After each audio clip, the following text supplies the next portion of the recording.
Good morning, everyone.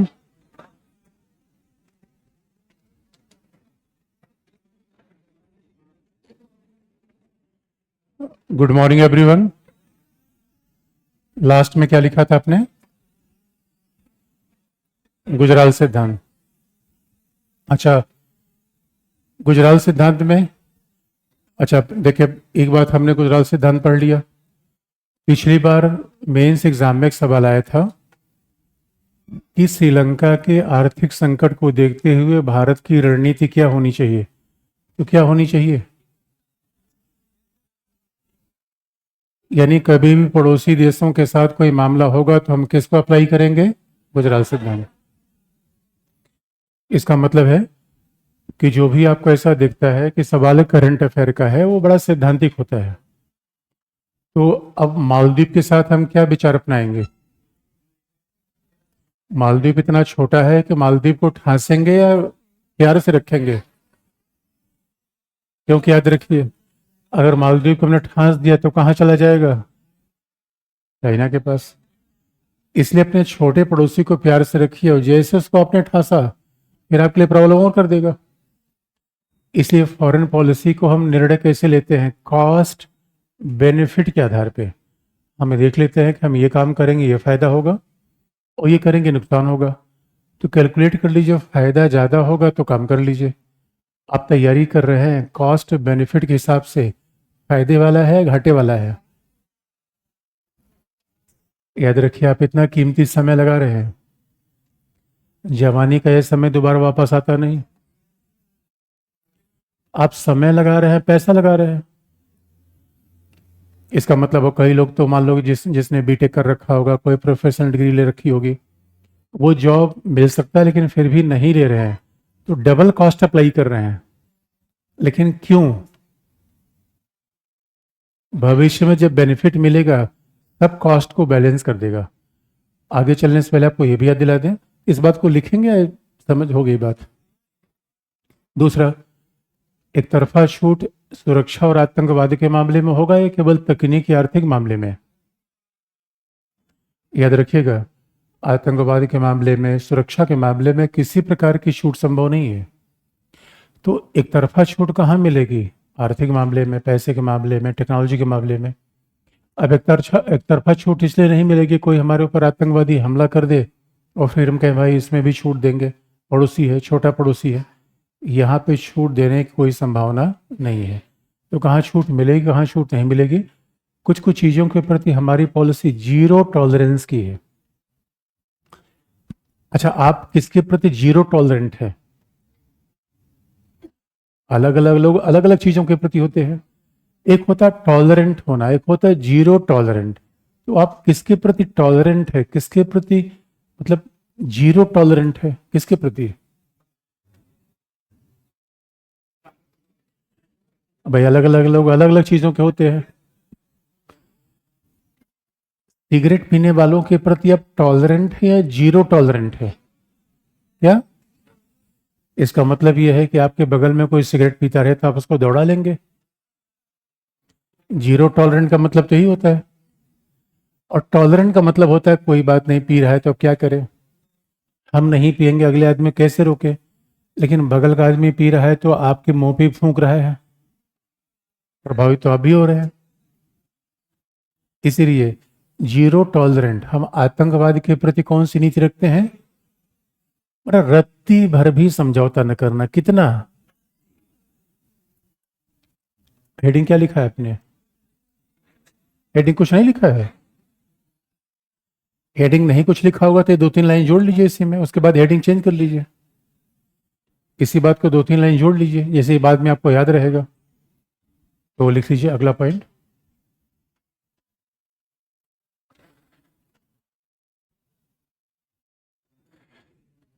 Sri Lanka के हाल के संकट के दौरान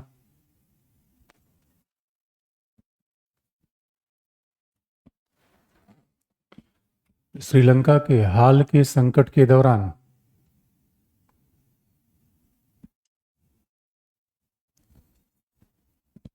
भारत ने श्रीलंका के हाल के संकट के दौरान भारत ने श्रीलंका को एक तरफा छूट प्रदान की।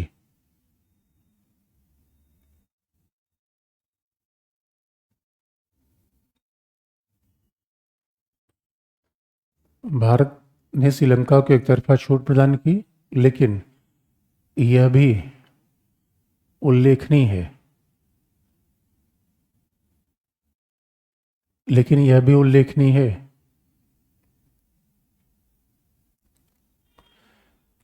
कि सुरक्षा और आतंकवाद के मुद्दों पर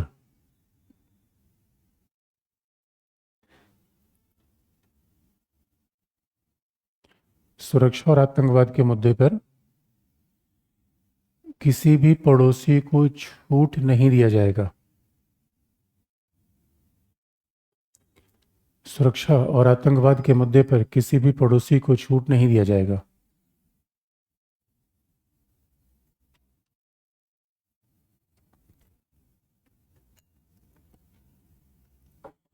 किसी भी पड़ोसी को छूट नहीं दिया जाएगा। तो यह है गुजरात डॉक्ट्रिन। हेडिंग चेंज कर लीजिए, भारत की परमाणु नीति।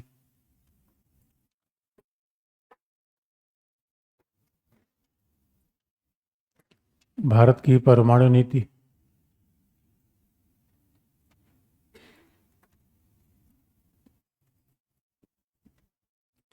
याद रखिएगा, भारत का कई बार अतीत आपको वर्तमान तक प्रभावित करता रहता है, कई बार आपके विचार अतीत। देखिए, अक्षय कुमार ने एडवर्टीजमेंट कर दिया था शिखर पान मसाले का। शिखर ही था कौन सा, विमल जुमा केसरी। तो अक्षय कुमार ने जब विमल पान मसाले का एडवर्टीजमेंट कर दिया था तो लोग इस पे गुस्सा हुए। लोगों ने कहा, भाई आप तो कहते हो हेल्थ के बारे में, कहते हो फिटनेस फ्री की बात करते हो, आपको बड़े सारे लोग फॉलो करते हैं इस बात पे, और आपको ऐसे ब्रांड का प्रमोशन नहीं करना चाहिए। शराब, सचिन तेंदुलकर को भी ऑफर किया गया था कि आप शराब का ब्रांड आप प्रमोट करिए। अब लीगली तो कोई मना नहीं है, लेकिन सचिन तेंदुलकर ने मना कर दिया। इन्हें कुछ लोगों ने अपनी ऐसी इमेज बना रखी है कि अब कल के लिए बाबा रामदेव पीते हुए आपको दिख जाए। तो ये तस्वीर थोड़ी सी अजीब सी होगी। बाकी बादशाह दिख जाए तो कोई फर्क नहीं पड़ता है। और उधर हनी सिंह, मतलब इन सब की प्रॉब्लम नहीं होगी, लेकिन कुछ लोगों की इमेज ऐसी होती है कि आप ऐसे लोगों को पीते हुए नहीं देख सकते। ऐसे खास बात इंडिया के बारे में है, पूरी दुनिया में परमाणु हथियारों के विरोध के बारे में, पूरी दुनिया में शांति के बारे में भारत ने जो परंपरागत नीति अपना रखी थी वो बड़ी अनोखी थी। यानी भारत हमेशा कहा करता था शांतिपूर्ण सहअस्तित्व। भारत ने जब जापान पे परमाणु बम का हमला हुआ था तो आपको पता है गांधी ने इंटरव्यू दिया था। गांधी बाबा से पूछा गया, गांधी बाबा आपका रिएक्शन कैसा है? उन्होंने कहा, ये बम मेरे दिल पे लगा है, दिल पे लगा है। मैं, क्या बाबा दिल पे आप कैसे लगा? उनका महसूस करने की बात है, क्योंकि मैं आत्मा नहीं, मैं महात्मा हूं। भाई हम लोगों की छोटी आत्मा है, गांधी की आत्मा कैसी थी? जहां पीर पराई जाने ओरे, भाई वही तो महात्मा थे। ऐसा हमारा अप्रोच था। यानी, और उसके बाद भारत ने कहा पूरी दुनिया से परमाणु हथियार हटना चाहिए। बात ध्यान सुनने की है, पूरी दुनिया से परमाणु हथियार हटना चाहिए। इसका सबसे पहला नारा इंडिया ने दिया था। अच्छा, इंडिया का पास्ट भी कुछ ऐसा है।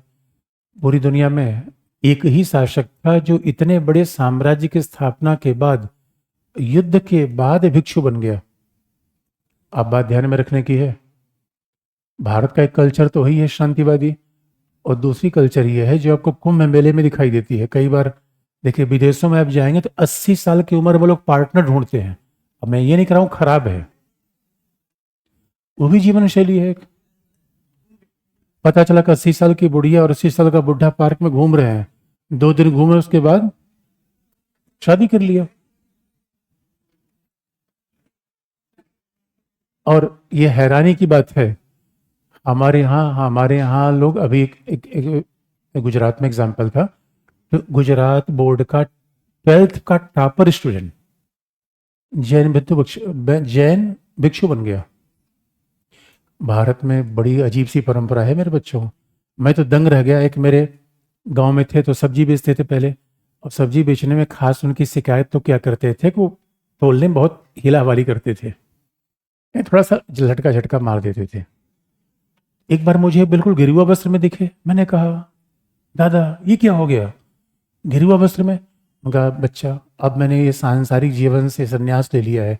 मैंने कहा, मतलब अब आप ये बिजनेस नहीं करते, बेचना खरीदना? उनका नहीं। मैं कहा, आप क्या करते हैं? उनका, अब मैं सारे हिंदुस्तान की तीर्थ यात्रा करता हूँ। ये दुनिया में अजीब सा कल्चर है कि लोग जीवन में संन्यास लेते हैं।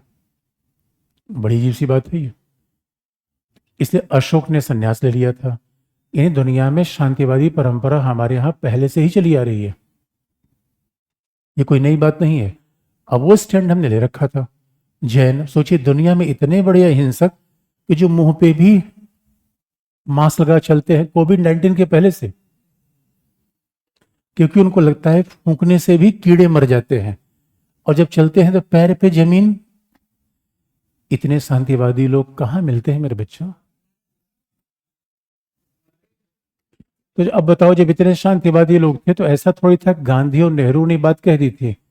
गांधी नेहरू सही मायने में भारत की आत्मा को रिप्रेजेंट करते थे। वो कहा करते थे भारत में शांतिवादी नीति होगी, परमाणु हथियार की आवश्यकता नहीं होगी। और मामला ये आया। इसका मतलब परमाणु हथियार का हमने विरोध क्यों किया था? कि नैतिक आधार पर किया था, पहला।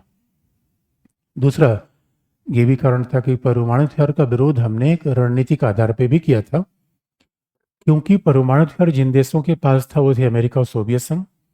उसके बाद परमाणु हथियार आ गया, ब्रिटेन फ्रांस के पास आ गया। लेकिन जब 1964 में चाइना के पास परमाणु हथियार आया तो हमारे होश फाकते हो गए। अब आप तो शांति शांति की बात कर रहे हो, आप कह रहे हो पूरी दुनिया से परमाणु हथियार हट जाए। 62 में चाइना के साथ वॉर हुआ, 64 में चीन ने परमाणु परीक्षण किया, और परमाणु परीक्षण करके बाद परमाणु हथियार तैनात कर दिया तिब्बत में, मुंह कर दिया भारत की तरफ। अब बताइए, कोई पड़ोस में, कोई आपके घर में किसी पड़ोसी के पास बंदूक है और उसने घर बना रखा है, घर में कई उसने टॉप फ्लोर पे होल कर रखे हैं, और हर होल में एक एक बंदूक निकाल कर रखी हुई है। इसको देखकर आपका रिएक्शन कैसा होगा? इसलिए याद रखिएगा, जैसे ही 1964 में भारत ने परमाणु परीक्षण, जैसे 60 में चाइना ने परमाणु परीक्षण किया, भारत की पुरानी रणनीति पर विचार करना आवश्यक बन गया। अब सवाल है कि हम पूरे मोहल्ले में कह रहे हैं शांति हो शांति हो, लेकिन मोहल्ले में पड़ोसी तमंचा लेकर घूम रहे हैं। इसका मतलब है कि हमारा पिटना कभी न कभी तय है।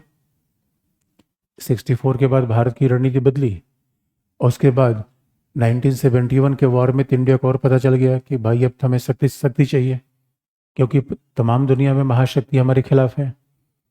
इसलिए 1974 में इंदिरा गांधी ने परमाणु परीक्षण किया।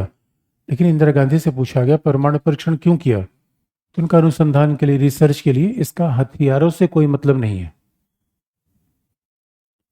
जबकि लोग कहते हैं कि एक बार अगर परमाणु परीक्षण कर ही दिया था, अब आप सोचो परमाणु परीक्षण करने के बाद भी आदर्शवाद बता रहे थे। अरे जब परमाणु परीक्षण कर ही दिया तो कह देते बम बनाने के लिए हुआ है, या बम बनाने के लिए कर भी लेते।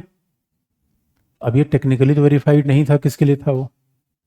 इसलिए 90 के बाद समस्या क्या आई?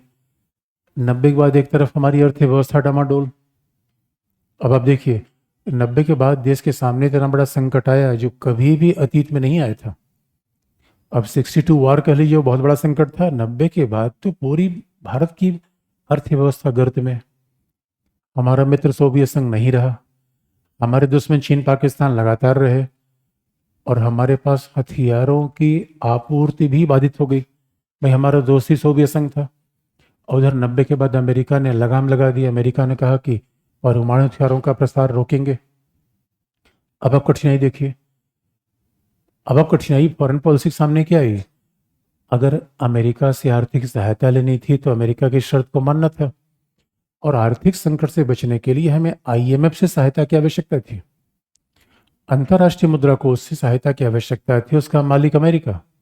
अमेरिका ने कहा सहायता आपको मिलेगी, बशर्ते एक काम करिए, आप लोग अपने परमाणु कार्यक्रम को बिल्कुल बाइंड अप करिए, खत्म करिए इसको। अब भारत मामले में फंस गया। आर्थिक हित पहले देखें या सुरक्षा के हित? और सुरक्षा के हित ये मांग कर रहे थे कि अमेरिका हमारे साथ नहीं था पहला, हमारे जो साथ था वो लूटपुट हो गया सोवियत संघ दूसरा, जो हमारे खिलाफ था वो एज इट इज था। और कहा जाता है चीन के पास तो परमाणु हथियार था ही। चीन ने लुके छिपे पाकिस्तान को सहायता दे दी थी और पाकिस्तान के राष्ट्रपतियों ने 1988 तक ये बात आधिकारिक तौर पे कह दिया था कि पाकिस्तान के पास परमाणु बम है। टेक्निकली पाकिस्तान का परमाणु परीक्षण बाद में हुआ, लेकिन व्यवहारिक रूप में पाकिस्तान ने परमाणु हथियार पहले लिया। यही बात आप देख सकते हैं, आज भी पाकिस्तान के पास परमाणु हथियार की संख्या भारत से ज्यादा है। तो भारत बड़ा देश है पाकिस्तान। अब आप बताइए राह कौन सी जाऊं मैं। कहा जाता है कि नरसिंह राव प्रधानमंत्री बने, नरसिंह राव सोचते थे कि ना परमाणु परीक्षण करें, लेकिन उधर से अमेरिका ने पता लगा लिया, सीआईए ने पता लगा लिया। सीआईए ने कहा कि आप परमाणु परीक्षण करना चाहते हैं, आप पे भारी प्रतिबंध लगा दिए जाएंगे। नरसिंह राव ने कहा अरे नहीं नहीं ऐसा कुछ नहीं था। लेकिन 98 में गवर्नमेंट अटल बिहारी वाजपेयी की, और वो भी समझिए गठबंधन की सरकार, एक दल की सरकार नहीं थी। अटल बिहारी वाजपेयी ने ये कह दिया अब हम एक लंबी छलांग लेनी है, और बड़ा सीक्रेट प्लान किया गया। अब तो पोखरण मूवी उस पर बन चुकी है। बड़ा सीक्रेट प्लान किया गया कि अमेरिकी एजेंसी भी ताड़ ना पाए कि हम कर क्या रहे हैं। इस रात भर पूरा पोखरण में टीम टमाड़ा लेके जाते थे, सुबह 4 बजे वहां से ट्रकों को लेके भाग जाते थे। जैसे अमेरिका की निगाह सैटेलाइट में किसी तरीके से ऐसी पिक्चर आए ना, क्योंकि अमेरिका के दुनिया के उन साइट पे इंस्पेक्शन होता है जहां पे न्यूक्लियर टेस्टिंग होती है। परमाणु परीक्षण हर जगह नहीं किया जा सकता। अब यहां पे मामला फंसा। अटल बिहारी वाजपेयी से पूछा गया, अटल बिहारी वाजपेयी का गो अहेड जाओ। हमें ये पता था कि इसके बाद क्या होगा। आप याद रखिएगा, फॉरेन पॉलिसी बिल्कुल लॉजिकल तरीके से, प्रबंध के तरीके से कोई निर्णय लिया जाता है। अच्छा मैनेजर क्या होता है, उसको पता होता है कि मैं ये डिसीजन ले रहा हूं तो इसके फॉल आउट क्या क्या होंगे, उसके लिए प्रिपरेशन करनी पड़ती है। भावना में सब कुछ भी नहीं होता। भावनात्मक आदमी सब मुद्दों पर विचार कभी नहीं करता। भावनात्मक का मतलब है दिल कह रहा है तो करेंगे, परिणाम क्या हो रहा है बाद में देखेंगे। लेकिन फॉरेन पॉलिसी में ऐसा नहीं होता। हमें पता था कि परमाणु परीक्षण करेंगे तो क्या क्या परिणाम होगा। हमें पता था कि अमेरिका अलग थलग करेगा, हमें पता था कि जापान का रिएक्शन बहुत खराब होगा, हमें पता था कि हमारे ऊपर भारी आर्थिक प्रतिबंध लगेंगे। इस सारा एंटिसिपेशन हमने कर लिया, कैलकुलेट कर लिया क्या क्या कौन रिएक्शन करेगा, ये सब कुछ कैलकुलेट कर लिया। उसके बाद न्यूक्लियर टेस्टिंग के लिए गए थे, क्योंकि न्यूक्लियर टेस्टिंग 90 के बाद, अब ये इंडियन फॉरेन पॉलिसी क्राइसिस थी। 90 के बाद हमारे पास पहला विकल्प था जो अमेरिका दबाव दे रहा था। अमेरिका कह रहा था भाई तुम शांतिवादी आप लोग हो, गांधी के देश को हो। उनका हाँ भाई हाँ है, तो परमाणु हथियार खत्म करो। गांधी क्या क्या करते थे, पहला ऑप्शन था कि परमाणु हथियार खत्म कर देना और सफेद कबूतर उड़ाने का प्रयास पूरी दुनिया में करना। सफेद कबूतर किसका प्रतीक है। दूसरा, परमाणु परीक्षण करना और दुनिया से हुक्का पानी बंद करवा लेना। तीसरा, परमाणु सुरक्षा के लिए अमेरिका पर निर्भर हो जाना, जैसा कि दक्षिण कोरिया जापान जैसे देश है। ये 3 विकल्प हमारे पास था। किस विकल्प को प्राथमिकता दी जाती, दूसरे विकल्प को प्राथमिकता दी गई। भारत ने तय किया, और ये बार बार दिखती है, कोई भी राज्य अर्थव्यवस्था के लिए कभी भी सामरिक हितों के साथ समझौता नहीं करता। इसलिए अगर हम ये समझते हैं कि इकोनॉमी हर चीज को डिटरमाइन करती है, ऐसा बिल्कुल नहीं होता। हमें ये पता था कि इसका आर्थिक घाटा बहुत ज्यादा होने वाला है, लेकिन ये भी पता था कि भारत जैसा बड़ा देश न तो अमेरिका के पीछे चल सकता है और न बिल्कुल शांतिवादी रास्ते पे चल सकता है। अरे भाई माना कि हम शांतिवादी रास्ते पे चलेंगे, लेकिन अपने पिटने की शर्त पे थोड़े कि शांति स्थापना के चक्कर में जो देखो वही तो घूंसे लगा चला जा रहा है, और हम क्या बने हुए हैं, शांति। और काश गांधी बाबा ने यही सिद्धांत अगर माना होता तो गांधी बाबा पिटते थोड़े। गांधी बाबा तो मारे गए लास्ट में। इसलिए मेरे बच्चों, गांधी बाबा भी गनर रखे हुआ था, कोई इतनी आसानी से उनको अटैक कर देता नहीं रखा। अब मान लो सलमान खान को धमकी मिल रही, सलमान खान गांधीवादी सिद्धांत पे चले या सिक्योरिटी गार्ड ले, ये प्रैग्मेटिक तरीका है। आप क्या करेंगे, हो ही सो जो राम रचि रखा, भगवान ने जो किया है वही है, जीवन मरण तो भगवान के हाथों में, तो लो टपको फिर। इसलिए मेरे दोस्तों 98 में हमने कदम उठाया, लंबा कदम लिया, लंबा कदम लिया, छलांग मारी। और याद रखिए उस समय हम लोग हॉस्टल में थे, वो कितना बड़ा जो हॉस्टल में थे। मेरा रूममेट, यही शाम के 3 बजे का समय था, मेरा रूममेट आया और धड़ाम से दरवाजे में मारा। और मुझे लगा कि इसका मतलब कहीं बाहर पंगा हो गया, ऐसे संकेत का मतलब ये होता है। मैं उठ खड़ा हो गया, मैंने कहा भाई क्या हुआ? उनका भारत ने न्यूक्लियर टेस्टिंग कर दी। और आप याद रखिएगा, बीजेपी का एक काम इसलिए होता है, बीजेपी ने कहा हमने राष्ट्र की शक्ति बढ़ा दी। बीजेपी वाले राष्ट्रवाद की बात न करे, हो ही नहीं सकता। और अटल बिहारी वाजपेयी से पूछा गया, वाजपेयी साहब ये बताओ आप कविता क्या गाते हो? जंग न होने दूंगा। उनका अभी भी मैं कविता यही गा रहा हूं, जंग न होने दूंगा। क्या फिर परमाणु परीक्षण क्यों? उनका अपनी सुरक्षा के लिए, जंग नहीं होने दूंगा लेकिन पिटूंगा नहीं। और एक उधर अटल बिहारी वाजपेयी परमाणु परीक्षण कर रहे हैं, रक्षा मंत्री जॉर्ज फर्नांडिस थे, वो भी नए नए नेता थे, बड़े ईमानदार नेता। भारत के इतिहास में ऐसे नेता शायद कदाचित नहीं मिलेंगे। समाजवादी पार्टी के नेता थे, गठबंधन सरकार के सहयोगी थे। जॉर्ज फर्नांडिस आए और जोश में वो भी थे ही। पत्रकारों ने पूछा क्या सोच के परमाणु परीक्षण किया?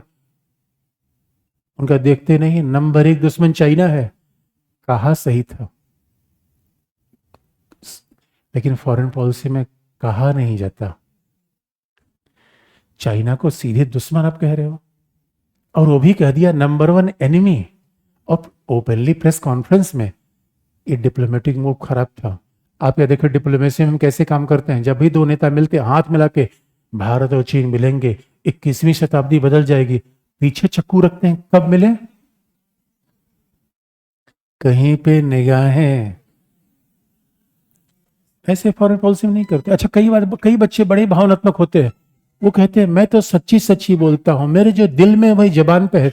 ऐसा किसने कह रखा है दिल में जबान एक करने की? दिल में कुछ और, जबान पे सोचो कुछ और, दिखाओ कहीं और, मारो कहीं और। ये डिप्लोमेसी है मेरे बच्चों। और हमें तो पता था उधर जॉर्ज फर्नांडिस थोड़ा भावनात्मक हो गए, वो बात तो अलग थी। उसके बाद याद रखिए 64 के परमाणु परीक्षण के बाद भारत ने पहली बार परमाणु परीक्षण किया। और वो समय जब अमेरिका की सत्य की तूती बोलती थी, जब अमेरिका के सामने सब नतमस्तक थे। और जैसे हमने परमाणु परीक्षण किया, उधर से अमेरिका कॉल आया कि भारत पे जितने प्रतिबंध हो सकते थे लगा दो। हमने कहा अंकल साहब सुनो, तो चुप, कुछ ना, तुम नेता बनते हो, तुम किसी की बात नहीं सुनते। बनते तो है लेकिन कहें कैसे? अमेरिका इतना गुस्साया, क्योंकि याद रखिए जैसे हमने परमाणु परीक्षण किया, पाकिस्तान ने दंदना के परमाणु परीक्षण किया। पाकिस्तान पे कोई दबाव नहीं। पाकिस्तान से पूछा भाई तुमने क्यों किया? उनका भारत ने किया इसलिए हमने किया। और पाकिस्तान के पास जो भी जाता था कि ये बताओ आपका रणनीति क्या है, उनका भारत से खत्म करवा लो, आज के आज मैं खत्म कर दूंगा। पाकिस्तान का सारा मुद्दा किस पे था? भारत पे। और भारत ने परमाणु परीक्षण के 64 के बाद पहली बार परमाणु परीक्षण किया था। माहौल हमारे बहुत प्रतिकूल था। आज की दुनिया बिल्कुल अलग है। देखिए समय समय बदलता रहता है, वर्ल्ड ऑर्डर चेंज होता रहता है। 98 का समय हमारे लिए आंतरिक रूप में, बाहरी रूप में बड़ा एडवर्स था। ऐसे समय हमने रिस्क ले लिया था, क्योंकि जहां रिस्क है वहीं परमाणु परीक्षण है। और हमने इतना जबरदस्त रिस्क लिया मेरे बच्चों, अमेरिका ने परमाणु परीक्षण, अमेरिका ने तो इतने प्रतिबंध लगा दिए, जापान राजदूत लेके भाग गया। आप याद रखिए, राजदूत लेके भागने का मतलब समझते हैं? कट्टा कर लेना, मतलब संबंध खल्लास, कट ऑफ। ये बहुत बड़ा रिएक्शन होता है। अभी आपने कनाडा में देखा होगा, भारत कनाडा से राजदूत बुला रहा है, इसका मतलब लिटरली हमने आपसे संबंध खत्म कर दिया। डिप्लोमेसी में रेयर है ये संबंध खत्म उत्म नहीं होते, ठीक है थोड़े मात्रे चलते रहते हैं। अरे चाइना का राजदूत हमारे यहाँ है, हमारा राजदूत चाइना में, इतने विवाद के बावजूद। तो एम्बेसी बंद करने का मतलब यह है कि राजदूत बुला लेने का मतलब है कि लिटरली जापान जैसा देश जो हमारा है तो चेला, तभी ऐसा रिएक्शन किया। ऑस्ट्रेलिया, चूंकि आप जानते हैं जो अमेरिका कहेगा वही ऑस्ट्रेलिया करेगा, ऑस्ट्रेलिया अपना राजदूत वापस लेके भाग गया। हमारे पास बस राजदूत बचे, रवांडा, बुरुंडी और हैती वाले। और अमेरिका तो रोज रोज मैसेज भर, हमें बर्दाश्त नहीं करेंगे, परमाणु कार्यक्रम खत्म करो। उसके बाद तय किया गया, जसवंत सिंह को भेजा गया as a defence minister. Jaswant Singh America के रक्षा उप सचिव स्टॉप टॉलबोट के क्लासमेट थे, दोनों साथ साथ पढ़े थे। और याद रखिए, जसवंत सिंह परफेक्ट डिप्लोमेट थे। आप जानते हो परफेक्ट डिप्लोमेट कौन होता है? जिसके चेहरे पर कोई रिएक्शन ना हो। कभी भी आप एस जयशंकर को देखिए, आपको पता ही नहीं चलेगा भाई ये कब दुखी हैं, कब खुश हैं और कब। कई बार हमें भी टीचर को बड़ी समस्या होती है, कई बार क्लास में बच्चे बिल्कुल बुद्ध की तरह बैठे होते हैं, कुछ भी बोलो उनका चेहरे पे कोई रिएक्शन नहीं आएगा। तो समझ नहीं आता भाई, इनको समझ में आ रहा है, समझ में नहीं आ रहा है, मामला है क्या। अब कभी भी, अभी जसवंत सिंह तो नहीं रहे, जसवंत सिंह बोलते थे, इतना ही केवल मुंह खुलता था। एक बड़ा क्लासिकल एग्जांपल, जसवंत सिंह को तय किया गया कि यही आदमी अमेरिका को झेल सकते हैं, क्योंकि स्टॉप टॉल बहुत हार्ड बार्गेनर था। जसवंत सिंह को भेजा गया वहां पे, 19 चक्रों की वार्ता हुई। और जसवंत सिंह ने बाद में अपनी किताब में लिखा, स्टॉप टॉल बहुत 2 घंटे बोलता था और मैं कहता था मे बी, पॉसिबली।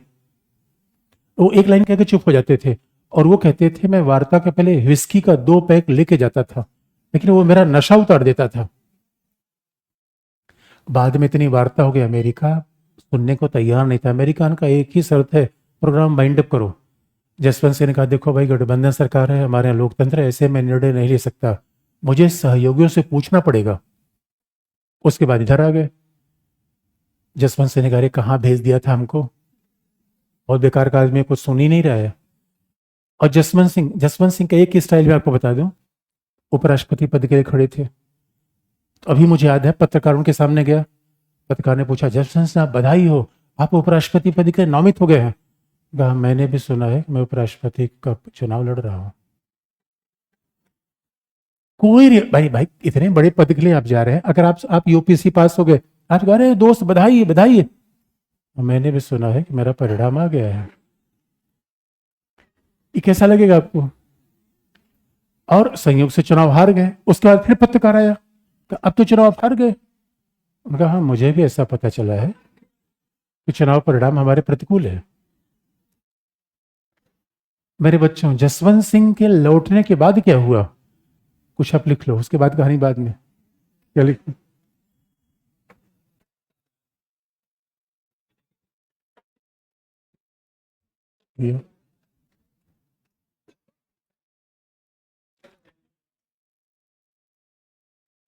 वर्ष 1998,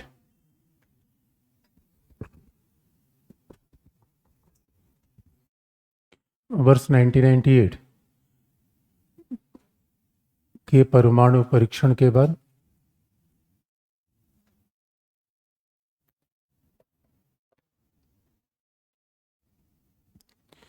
वर्ष 1998 के परमाणु परीक्षण के बाद भारत के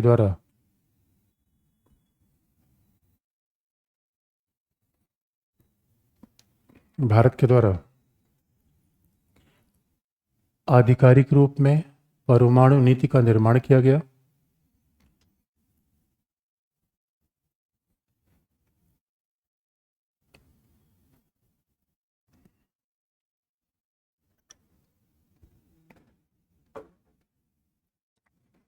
भारत के द्वारा आधिकारिक रूप में परमाणु नीति का निर्माण किया गया, जिसके अनुसार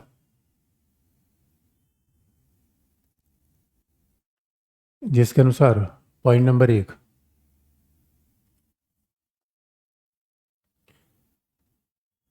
भारत के द्वारा पॉइंट नंबर 1,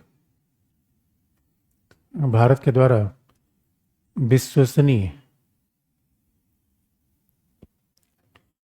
विश्वसनीय न्यूनतम क्रेडिबल विश्वसनीय न्यूनतम परमाणु प्रतिरोधक क्षमता का,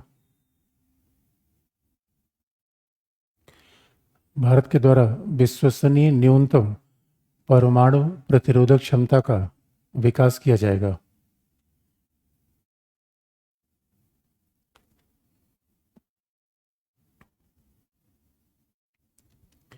विश्वसनीय न्यूनतम परमाणु प्रतिरोधक क्षमता का विकास किया। देखिए शब्दों पर ध्यान दीजिए। विश्वसनीय, एक लाइन लिखिए, यद्यपि न्यूनतम शब्द को अब इससे हटा दिया गया है। यद्यपि न्यूनतम शब्द को अब इससे हटा दिया गया है।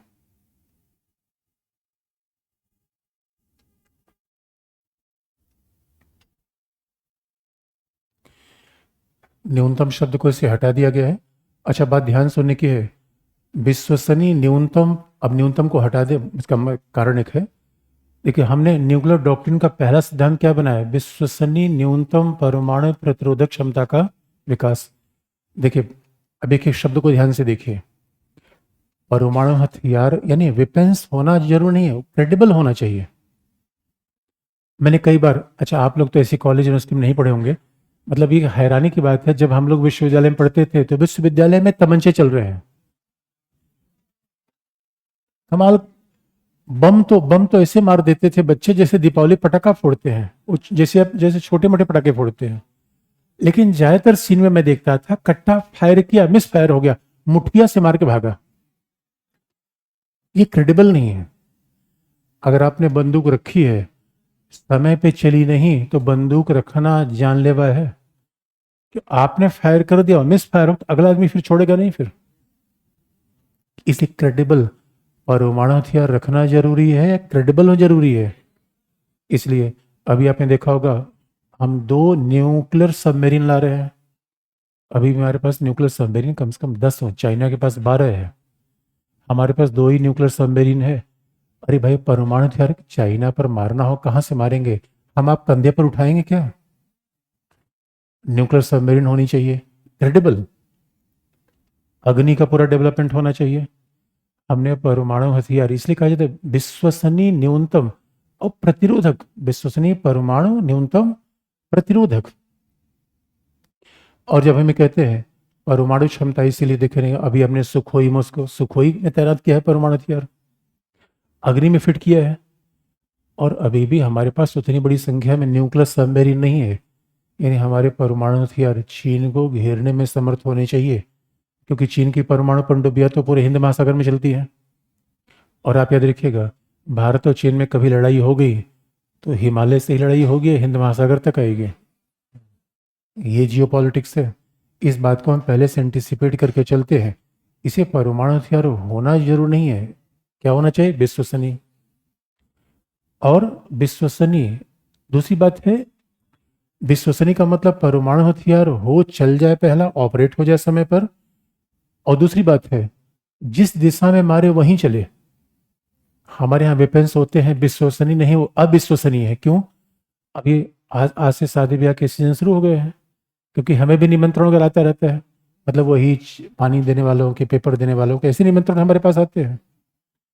फुक्कड़ स्टूडेंट के, किस ने मेरी शादी माना, ये अविश्वसनीय है। और अविश्वसनीय ये नहीं है, दूसरी बात है, कभी भी शादी में डीजे बजे और तमंचे पर डिस्को वाला डांस हो तो वहां से 2 किलोमीटर दूर हट जाना, क्योंकि वहां कब किसकी कट्टा कहां तमंचा चल जाएगा और कौन टपक जाएगा, कोई भरोसा नहीं है। आप न्यूज सुना होगा कि तमंचा चला और दूल्हा, ये अविश्वसनीय। अरे मेरे अरे मेरे बच्चों, परमाणु हथियार लिया हुआ है, मारना था पाकिस्तान, उड़ गया भूटान। विश्वसनीय है अविश्वसनीय है? इसलिए क्या होना, विश्वसनीय होना चाहिए। जब जरूरत हो तब यूज हो जाए, जिस दिशा में यूज हो वहां यूज हो जाए, यह है विश्वसनीय। दूसरा, न्यूनतम शब्द हमने देखे, न्यूनतम कोई क्वांटिटेटिव शब्द नहीं है, क्योंकि अमेरिका हमने डिप्लोमेटिकली यूज किया। हमारे सामने 2 एग्जाम्पल था। पहला सोवियत संघ का विघटन हो गया था। सोवियत संघ का विघटन इसके बावजूद हुआ कि उसके पास इतनी बड़ी परमाणु हथियारों की संख्या थी, फिर भी मर गया। इसका मतलब है पूरा पैसा हथियारों में झोंक देना बिल्कुल बुद्धिमानी नहीं है। दूसरी बात, हम ये सिद्ध करना चाहते थे कि हमारे परमाणु हथियार आक्रामक नहीं है, डिफेंसिव है। इधर पास तक आईआर में यही नहीं तय हो पाता। इस क्लास में आप लोगों के पास बंदूक है घर में? तुम बंदूक भी रखते हो? लाइसेंसी है या गैर लाइसेंसी है? कहाँ से हो? ओ माय गॉड, अभी तक तो मैं सोचता था ये तो साधु बच्चा है, ये तो मुझे चंदन लगाना बंद क्यों कर दिया, मॉडर्न हो। ओ माय गॉड।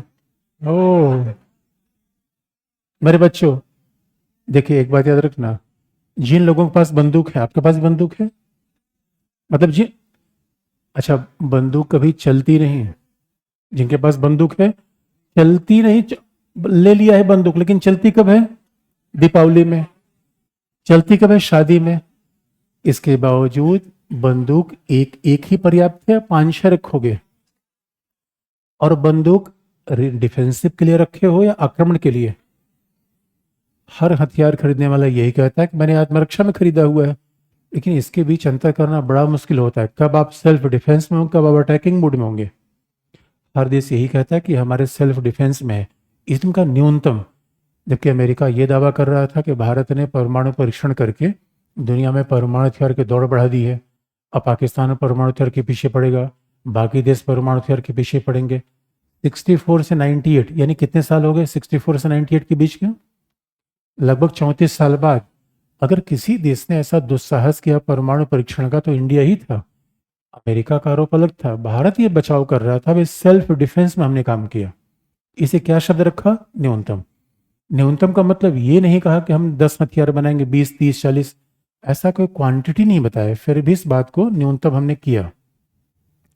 बाद में हटा दिया क्योंकि जैसे जैसे भारत शक्तिशाली होता चला गया, हमारे ऊपर लगने वाले दबाव ही खत्म हो गए। अब हमारे ऊपर कौन दबाव डालेगा। आप याद रखिएगा, दबाव तभी आपके ऊपर पड़ेगा जब आप कमजोर होंगे। और बाद में लिखा प्रतिरोधक, डिटरेंस। याद रखिए, हथियार अपने आप में डिटरेंस पैदा करता है। विपेंस इसलिए नहीं रखा जाता कि आप अटैक करोगे, विपेंस इसलिए रखा जाता है कि अगला कभी भी आपसे अटैक पर बचे। क्योंकि किसी वेपन रखने वाले व्यक्ति पे अगला आदमी अटैक नहीं करता, क्योंकि वो रिटेलिएट करेगा, वो ही पलट के मारेगा, तो दोनों के मरने के चांसेस बराबर के होंगे। डिटरेंस या प्रतिरोधक कैसे काम करता है इसके बारे में कहानी बताऊं। क्योंकि अगर दो परमाणु शक्ति संपन्न राज्य आपस में लड़ गए, कोई नहीं जीतेगा ना कोई हारेगा, दोनों मरेंगे। इसलिए आपने देखा रसिया बार बार धमकी दे रहा था मैं परमाणु हथियार का प्रयोग कर दूंगा, तो इससे पूरी दुनिया डर गई। क्योंकि अमेरिका और रसिया के बीच अगर परमाणु हथियार का प्रयोग हो जाएगा तो वो विध्वंसक होगा, फिर वो जिसका परिणाम पूरी दुनिया पे दिखेगा। इस वजह से भारत ने परमाणु परीक्षण किया और हथियार लिया। प्रतिरोधक का मतलब क्या है, सामान्य बात में कहें तो वह सैनिक क्षमता जो किसी भी बाहरी आक्रमण को आपके देश में रोकती हो, यही तो डिटरेंस है। और डिटरेंस का सीधा मतलब क्या है, एक कहानी इसके बारे में आपको बता दें। डिटरेंस का मतलब है, एक मेढक था, एक बिच्छू। मेढक तालाब में रहता था, अब बिच्छू को तालाब पार करना था। बिच्छू ने कहा मेढक भाई, ऐसा है तो मुझे पीठ पे बैठा लो, मैं तैरना नहीं जानता, मुझे तालाब पार करना है, तुम तैरना जानते हो। मेढक चौंक गया, मेढक ने कहा ओ फुद्दू बना रहे हो, मैं तुम्हें पीठ पे बैठा लूं, तुम डंक मार दोगे और मैं मर जाऊंगा। बिच्छू ने कहा सुनो, ये तुम्हारा तर्क ठीक नहीं है, क्योंकि अगर मैं तुम्हें डंक मार दूंगा, मैं तैरना जानता नहीं, मैं भी डूबूंगा, और मैं भी डूबूंगा, ये सोचो मैं खुद मरना चाहूंगा, अरे तुम डूबोगे तो मैं डूब जाऊंगा। मेढक ने कहा हाँ, तर्क तो सॉलिड दे रहा है, ये मुझे मार नहीं सकता लगता है, क्योंकि इसको तैरना आता नहीं, मुझे मारेगा दोनों डूबेंगे। मेढक ने बिच्छू को बैठा लिया। जैसे ही बीच रास्ते पर मेढक पहुंचा, बिच्छू अपने स्वभाव से बाज नहीं आ पाया, उसे डंक चला दिया और मेढक अचेत होकर मर गया, बिच्छू भी मर गया। इसे दो बंदूकधारी आपस में लड़ जाएंगे तो कौन बचेगा, दोनों मरेंगे। हाँ, एनिमल में हीरो बच सकता है, सामान्य जीवन में ऐसी संभावना कम होती है। यही है न्यूनतम परमाणु प्रतिरोधक क्षमता का विकास। अगला पॉइंट लिख लीजिए।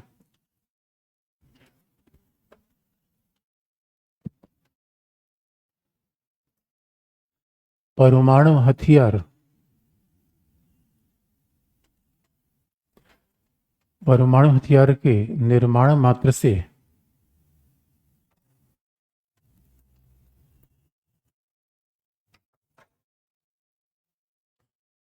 परमाणु हथियार के निर्माण मात्र से प्रतिरोधक क्षमता का विकास नहीं होता।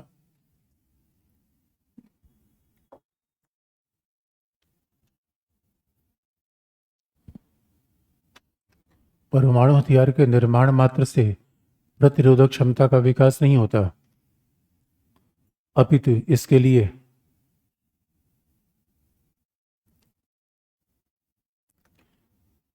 लिए पनडुब्बी प्रक्षेपास्त्र इसके लिए पनडुब्बी प्रक्षेपास्त्र प्रक्षेपास्त्र मिसाइल, पनडुब्बी प्रक्षेपास्त्र और लड़ाकू जहाजों में पनडुब्बी प्रक्षेपास्त्र और लड़ाकू जहाजों में परमाणु हथियारों की तैनाती करनी होती है।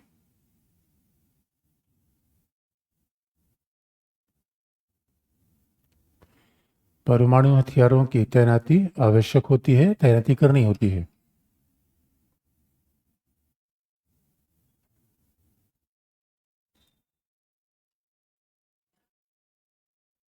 तीसरा पॉइंट,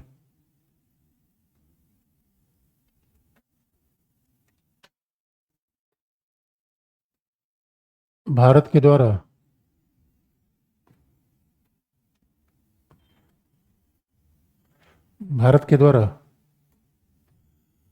नो फर्स्ट यूज की नीति अपनाएगी।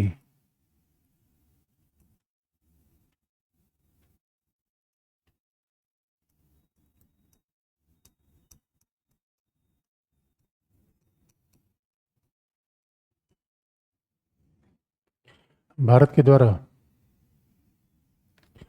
नो फर्स्ट यूज की नीति अपनाएगी, जिसके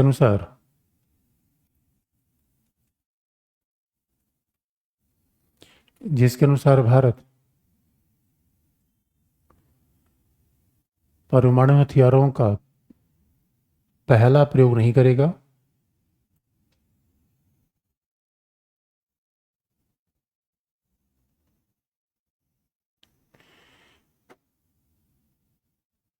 अपितु परमाणु हथियारों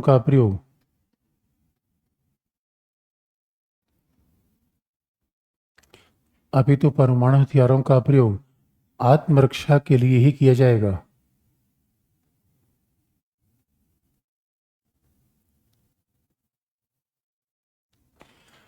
अपितु परमाणु हथियारों का प्रयोग आत्मरक्षा के लिए ही किया जाएगा।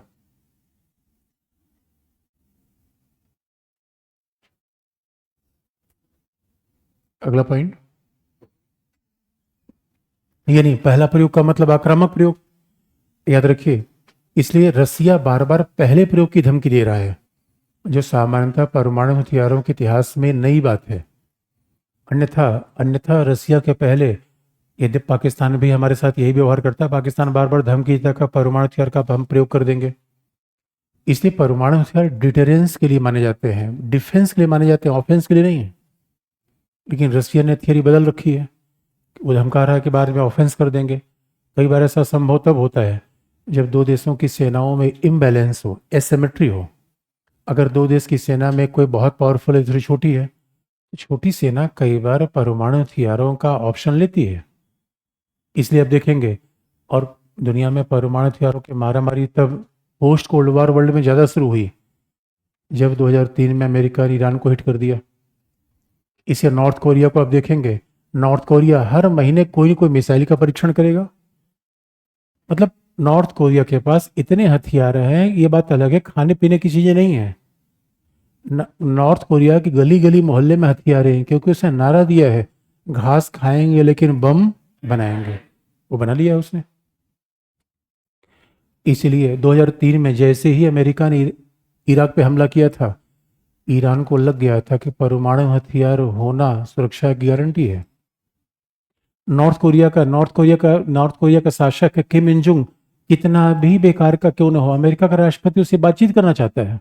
अब सोचिए, क्योंकि नॉर्थ कोरिया का राष्ट्रपति जब भी सनकता है कहेगा मैं अमेरिका को मिट्टी मिला दूंगा।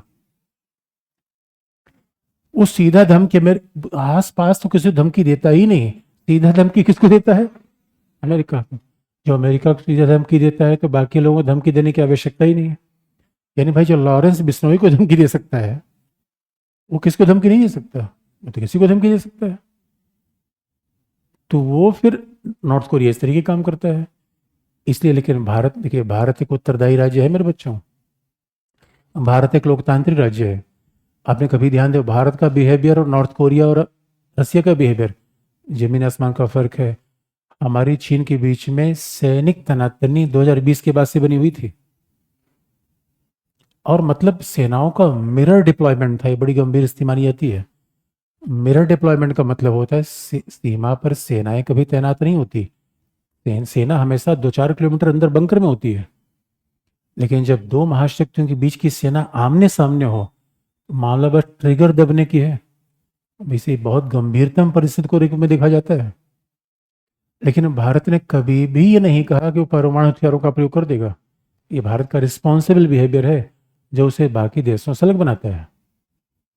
तो भारत अब कभी ऐसा नहीं कहता। अच्छा ईरान, कई कई कई बार आप पूछोगे ईरान से, यार ये बताओ परमाणु हथियार के कार्यक्रम में तुम लगे हो क्या? ईरान कहता है ना ना भाई, हम बिल्कुल, हमारा शांतिपूर्ण कार्यक्रम है, हम ऊर्जा के लिए कर रहे हैं, हम बिजली बनाने के लिए। लोगों कहा यार देखो फुद्दू मत बनाओ, तुम्हारे पास इतना तेल है गैस है, वो तुम्हें इस ऊर्जा की आवश्यकता है। ईरान ने कहा अरे भाई भविष्य में खत्म भी तो हो सकता है, चलो तो मान लिया। लेकिन ईरान से इनफॉर्मली पूछा गया, दोस्त ये बताओ, दोस्त तुम ये बताओ, हमें किसी को बताएंगे नहीं तुम परमाणु कार्यक्रम चला रहे हो, परमाणु बम अगर मिल जाए तो ठीक है, तुम नहीं बना रहे हो हमने मान लिया, लेकिन तुम्हें परमाणु बम कहीं मिल जाए तो करोगे क्या? उनका इसराइल को उड़ा दूंगा।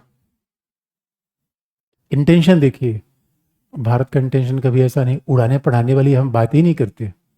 न हम उत्तर कोरिया हैं, न हम रसिया हैं, और न हम, बहुत बड़ी बात है मेरे बच्चों, ये इंडिया का रिस्पॉन्सिबल बिहेवियर है। आगे लिख लीजिए,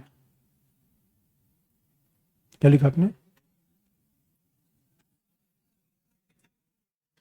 पहला प्रयोग नहीं, हाँ लिखिए। और अगला पॉइंट है भारत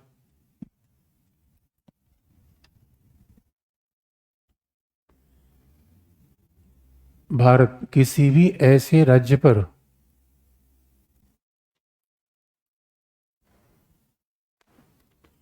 भारत किसी भी ऐसे राज्य पर परमाणु हथियार का प्रयोग नहीं करेगा।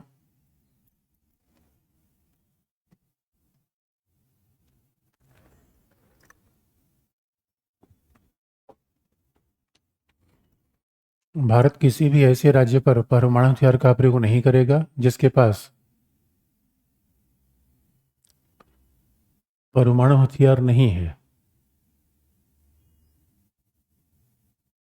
भारत किसी भी ऐसे राज्य पर परमाणु हथियार का प्रयोग नहीं करेगा जिसके पास परमाणु हथियार नहीं है।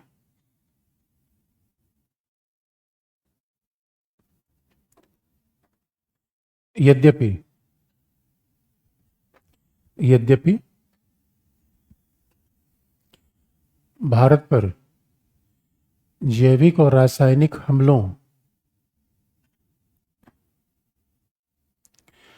यदि भारत पर जैविक और रासायनिक हमलों, इसी चल रहा है, चल रहा है, भारत पर जैविक और रासायनिक हमलों की स्थिति में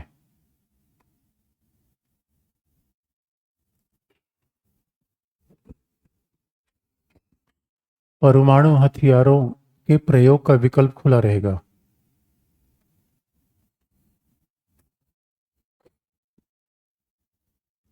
भारत पर जैविक और रासायनिक हमलों के विकल्प में की परिस्थिति में परमाणु हथियारों के प्रयोग का विकल्प खुला रहेगा।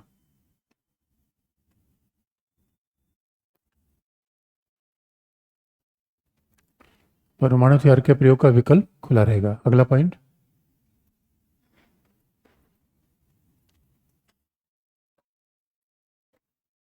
भारत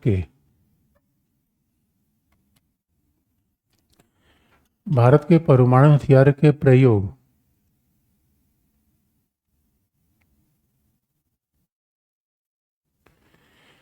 भारत के परमाणु हथियार के प्रयोग का अंतिम दायित्व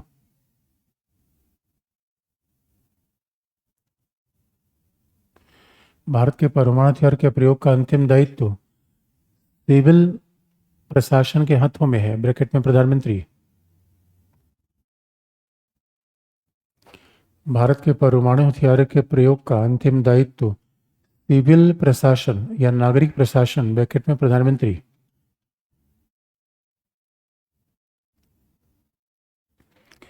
सिविल प्रशासन या नागरिक प्रशासन के हाथों में है, सेना के हाथ में नहीं है।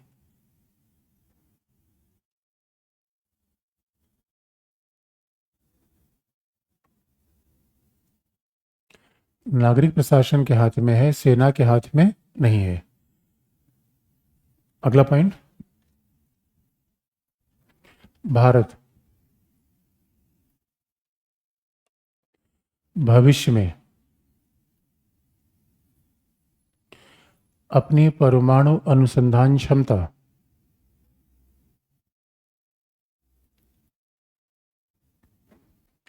भारत भविष्य में अपनी परमाणु अनुसंधान क्षमता का विकास करता रहेगा।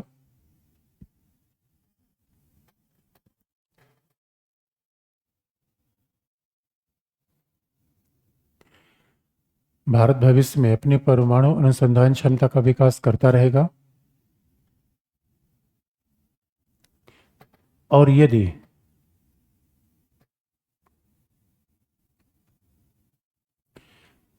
यदि सभी परमाणु शक्ति संपन्न राज्य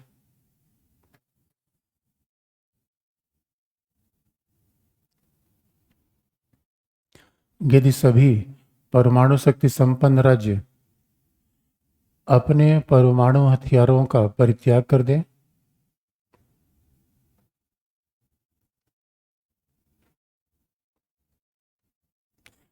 यदि सभी परमाणु शक्ति संपन्न राज्य अपने परमाणु हथियारों का परित्याग कर दें,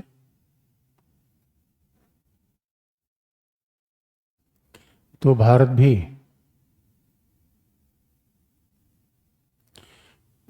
भी अपने परमाणु हथियार समाप्त कर देगा।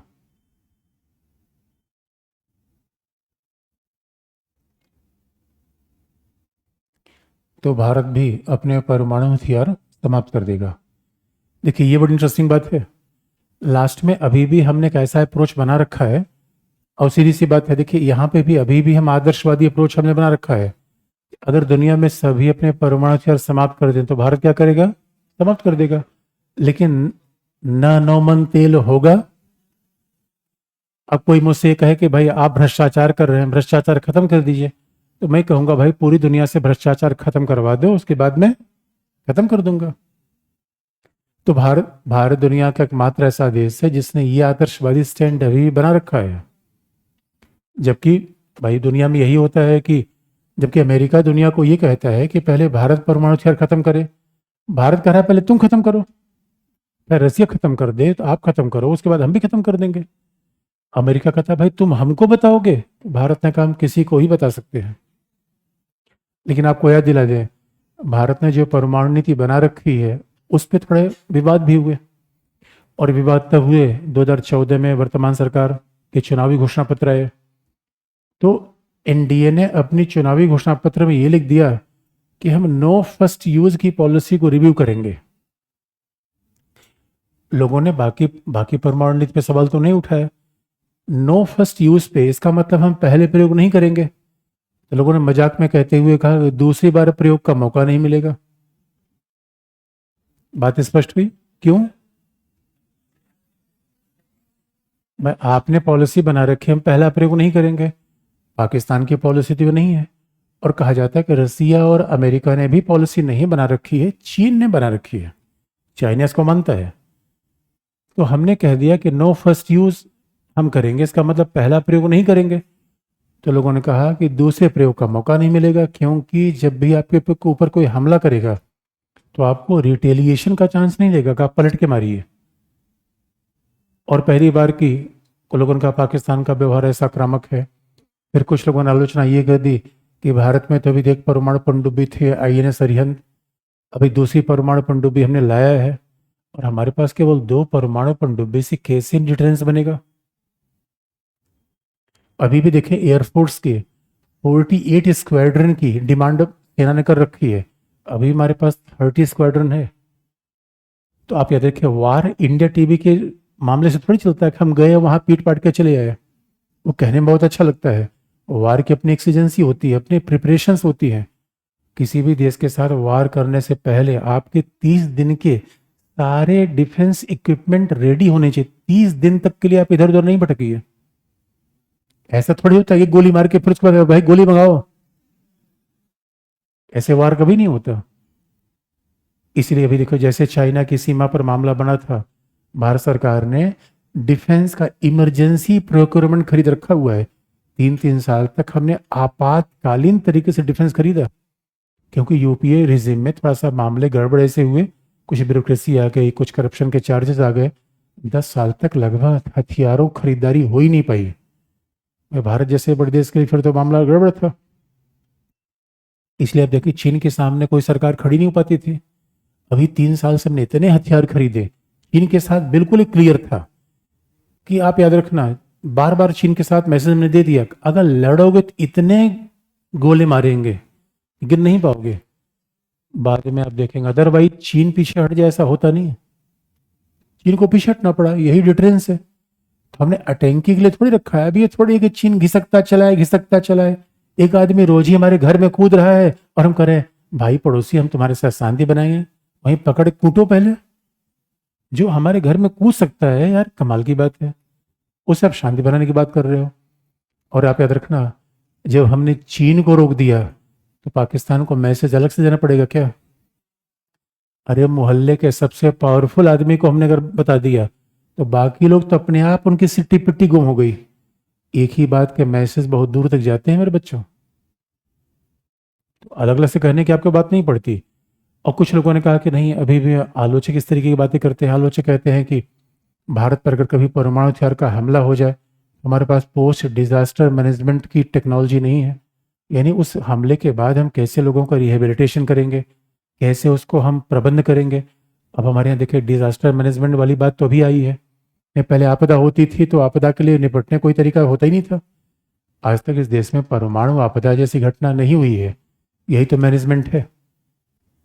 तो कई लोग तो जीवन का भी ऐसा मैनेजमेंट करते रहते हैं कि इस साल के बाद हमारा ये नियम लागू हो जाएगा, इस साल के बाद मैं ये स्टेप ले लूंगा, और अगर ऐसी समस्या आई तो हमारे पास ऐसे समाधान होंगे। कई लोग तो लॉजिकल जीवन में भी बड़े जबरदस्त तरीके से मैनेजमेंट की आर्ट को लेकर चलते हैं। और राष्ट्र के लिए तो होना ही चाहिए। राष्ट्र की इसे फॉरेन पॉलिसी भावनात्मक रूप में नहीं चलती। लेकिन आपको याद दिला दे, जितनी आलोचनाएं हैं बहुत वाजिब नहीं है। अब कुछ लोग तो ये भी कहते हैं कि भारत में भी डिटरेंस, तो भाई अगर सेना कह रही है, सरकार कह रही है डिटरेंस है, तो हमारे पास ऐसी खुफिया एजेंसी तो है नहीं अलग से कि मैं अलग से पता कर लूँ। कुछ मामलों में इसलिए गवर्नमेंट ऑफ इंडिया की बात को मानना पड़ता है। आलोचना कभी आए तो आप लिख सकते हैं, लेकिन एक बात याद रखिएगा, नो फर्स्ट यूज की पॉलिसी सरकार ने कहा तो कि हम चेंज कर देंगे, चेंज किया नहीं। आज तक वही है। चेंज करना चाहिए या वही रखना चाहिए? क्या करना चाहिए? क्या एक एक अरे मेरे बच्चों, कैसी बात कह रहे हो आप? याद रखना, अच्छा जो न्यूक्लियर पॉलिसी बना रखी है वो हमने बना रखी है किसी और ने? एक कहानी आपने सुनी है, everything is fair in, everything is fair in. नहीं, वार तो मैंने सुना है, बाकी पहला नहीं सुना है मैंने। अरे मेरे बच्चों, वार में कोई नियम नहीं चलता। अरे ये पॉलिसी हमने बना रखी है, जिस दिन क्राइसिस आएगी हम तोड़ नहीं देंगे। कमाल की बात है। दुनिया में राज्यों के ऊपर कोई इंटरनेशनल लॉ नहीं चलता, ये तो पॉलिसी हमने बना रखी है। और अगर आपको सैद्धांतिक रूप में शांतिवादी होने का मौका मिले, इसमें बुराई क्या है? सैद्धांतिक रूप में आप शांतिवादी बने रहिए। इस वजह से हमने, और ये नो फर्स्ट यूज पॉलिसी क्यों अपना रखी है? भाई हम शांतिवादी राज्य है, हमारा उद्देश्य डिफेंसिव है, हम परमाणु हथियार की दौड़ को नहीं बढ़ाना चाहते। अगर हम पॉलिसी बदलेंगे, इसका मतलब है कि हम चाइना भी बदलेगा, हथियारों की दौड़ बढ़ेगी। तो इन सब चीज़ों से बेहतर विकल्प है कि आप हथियार रखिए। और फॉरेन पॉलिसी में किसी भी देश के सामने चैलेंज दो आते हैं, एक तो आपके पास वेपन्स होने चाहिए, लेकिन वो किसी के लिए सीधा खतरा नहीं होना चाहिए। नहीं तो आप याद रखिएगा, अगर उसको खतरा लगा तो और आगे बढ़ेगा, फिर और आगे बढ़ेगा तो आपको भी वेपन्स में मारामारी करनी पड़ेगी। तो आवश्यकता से ज़्यादा वेपन्स के लिए मारामारी रिसोर्सेज को ड्रेन करने जैसा है, रिसोर्सेज खत्म करने जैसा है। इस वजह से हमने इस बात को चेंज किया नहीं, और अभी कोई इस पर डिबेट भी नहीं, तो मुझे तो नहीं लगता कभी इस पर सवाल आएगा कि नो फर्स्ट यूज की पॉलिसी बनी रहनी चाहिए या होनी चाहिए। बनी क्यों रहनी चाहिए, सारे वही प्रिंसिपल आएंगे न्यूक्लियर पॉलिसी वाले, कि हमारे हथियार किस पर्पज से हैं पहला, और इंडिया एक लोकतांत्रिक देश है। अब फिर एक अंतर देखेंगे, जब हम ये कहते हैं कि भारत के परमाणु हथियारों का प्रयोग सिविल प्रशासन करेगा, इसमें भी बहुत बड़ी बात है। देखिए, ये बात कही जाती है कि दुनिया में दो प्रकार के शासन, एक तानाशाही है, एक डेमोक्रेटिक गवर्नमेंट है। डेमोक्रेटिक गवर्नमेंट कम आक्रामक होती है। अब याद रखिएगा, अगर किम इन जुंग के हाथ में ही न्यूक्लियर बम का प्रयोग करना होगा, सैनिक अधिकारी को प्रशिक्षण ही लड़ने के लिए मिलता है। सैनिक अधिकारी डिप्लोमेसी के लिए नहीं जाना जाता। इसे कभी आप देखेंगे सिविलियन डेमोक्रेसी खास बात क्या होती है, सेना पर कंट्रोल होता है आईएफएस का, जो वार के लिए नहीं डिप्लोमेसी के लिए होते हैं। ये बात बड़ी ध्यान से देखने की है। तो जहाँ जहाँ तानाशाह शासन में आते हैं, दुनिया गवाह है कि हिटलर मुसोलिनी ने आकर सेकेंड वर्ल्ड वार का रास्ता खोल दिया। दोनों तानाशाह थे। चाइना का अप्रोच आप देखिए, सी जिनपिंग, चाइना में भाई तानाशाही तो है। लोकतंत्र में जनता, ये नेता का अप्रोच याद रखिए, बड़ा प्रो पीपुल होता है पहला, बड़ा फ्लेक्सिबल होता है दूसरा। क्योंकि लोकतंत्र में क्या होता है कि नेता हमेशा क्रिटिसाइज होता रहता है, नेता के लोग आलोचना करते रहेंगे। तानाशाही शासन बिल्कुल ऐसा नहीं होता। लोकतांत्रिक देशों की फॉरेन पॉलिसी में अंतर होता है, क्योंकि यहाँ अलग किस्म कल्चर है, वाद विवाद संवाद। जरा सोच के देखिए, जिस तरीके से प्रधानमंत्री की आलोचना राहुल भैया एकदम संसद में धड़ाधड़ करते हैं, ऐसा चाइना में संभव है क्या? जब दो पक्षों के बीच के झगड़े को शांति से हल कर सकते हैं, तो भारत और चीन के झगड़े को भी हल कर सकते हैं। ये डेमोक्रेटिक कल्चर होना बड़ा जरूरी है। और अगर आप पॉलिटिक्स पढ़ रहे हैं, आप अपने जीवन में भी डेमोक्रेटिक कल्चर का प्रयोग कर सकते हैं। अब दोस्त के साथ लड़ाई हो गई, तुरंत हाथ पांव चलाना शुरू कर दिया, फिर पॉलिटिक्स इस बात का पढ़ा। अच्छा बताइए, पार्टनर के साथ कौन सा ऐसा झगड़ा नहीं है जो संवाद से हल ना हो पाए? हल हो सकता है ना। और एक खास बात है, एक बार विदेश मंत्री सुषमा स्वराज थी, तो इंडिया चाइना के मुद्दे पे ऐसे बात कह रही थी। बड़ी अच्छी बात कही उन्होंने। उन्होंने कहा कि अगर दुनिया में किसी वार के बाद टेबल पर बैठ के ही समझौता करना पड़ता है, तो हम पहले ही टेबल पर बैठ क्यों न जाए, वार से क्या देखें। वार बड़ा विनाशक है, इससे राष्ट्रीय हितों का भयंकर नुकसान होता है। तो भाई, राष्ट्रीय हितों को बढ़ाने के ज्यादा फायदेमंद तरीके कौन है? ट्रेड। वार अंतिम विकल्प के रूप में होना चाहिए। इसे वार को हम प्राथमिकता नहीं रखते, और लोकतांत्रिक देश शांति बनाए रखने के लिए ज्यादा बेहतर माने जाते हैं। पुतिन आप देखो, पुतिन से कोई सवाल नहीं पूछ सकता, पुतिन को ये नहीं पूछ सकता भाई तुम्हारी गर्लफ्रेंड कहाँ रहती है, पूछना मना है। और ब्रिटेन में तो पत्रकार, जब प्रिंसेस डायना थी, ब्रिटेन में आधे पत्रकार प्रिंसेस डायना के पीछे पड़े रहते थे। पीछे पड़ने का मतलब उनकी रिपोर्टिंग के लिए, वैसा कोई पीछे पड़ने वाली बात नहीं है। मतलब कहाँ जा रही हैं, किसके साथ हैं, क्या कर रही हैं, मतलब यही लोकतंत्र की खास बात होती है। लोकतंत्र में सब चीज पब्लिक अवेलेबल होती है, और पब्लिक क्रिटिसिज्म का डोमेन बढ़ता है। तानाशाही में ऐसा नहीं होता। अब जो नॉर्थ कोरिया के शासक को देखिए, वो तो अपने मंत्रियों को तोप से बांध के उड़ा देता है। अगर नॉर्थ कोरिया का शासक क्लास लेने चला है, तो दो चार बच्चे तो रोज ही टपकेंगे, क्लास खाली होती चली जाएगी। कि कोई भी पानी पे निकल गया तो क्या कहेगा, वो इसको हैंग करो तुरंत। और किसने सवाल पूछ लिया तो लिख लीजिए, लास्ट में लिख लीजिए।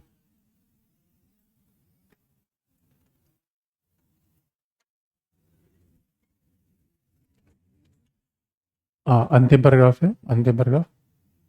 भारत के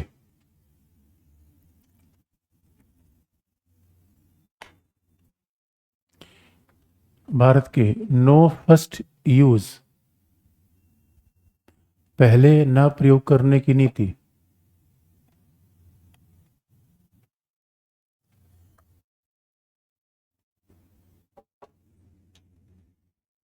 भारत के नो फर्स्ट यूज या पहले न प्रयोग करने की नीति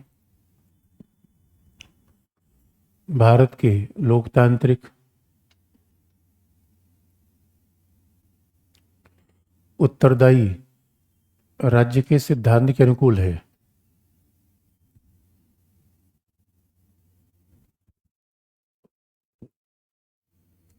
भारत के उत्तरदायी या लोकतांत्रिक उत्तरदायी राज्य के सिद्धांत के अनुकूल है।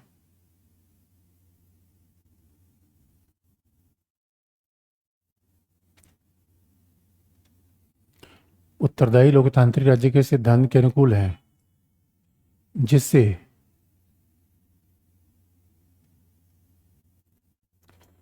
जिससे यह प्रतीत होता है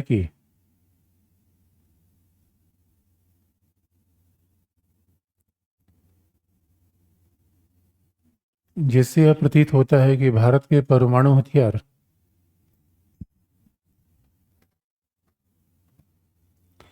आत्मरक्षा के लिए हैं, आक्रामक उद्देश्यों के लिए नहीं।